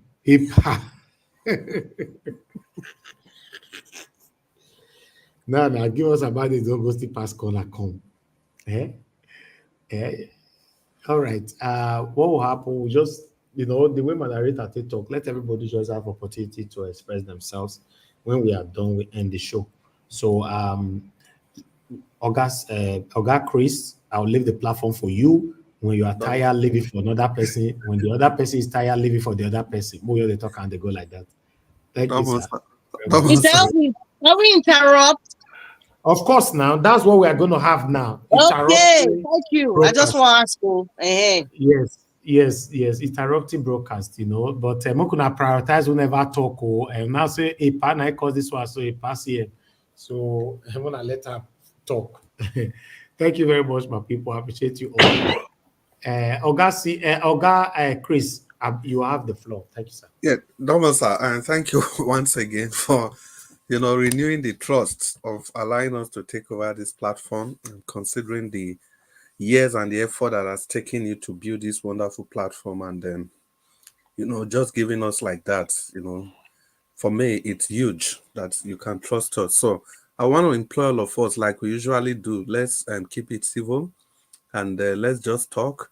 And after CM has spoken, if CM and give us our mandate after their submission, then the next round of submission, we can interject, just like Madam Rita suggested.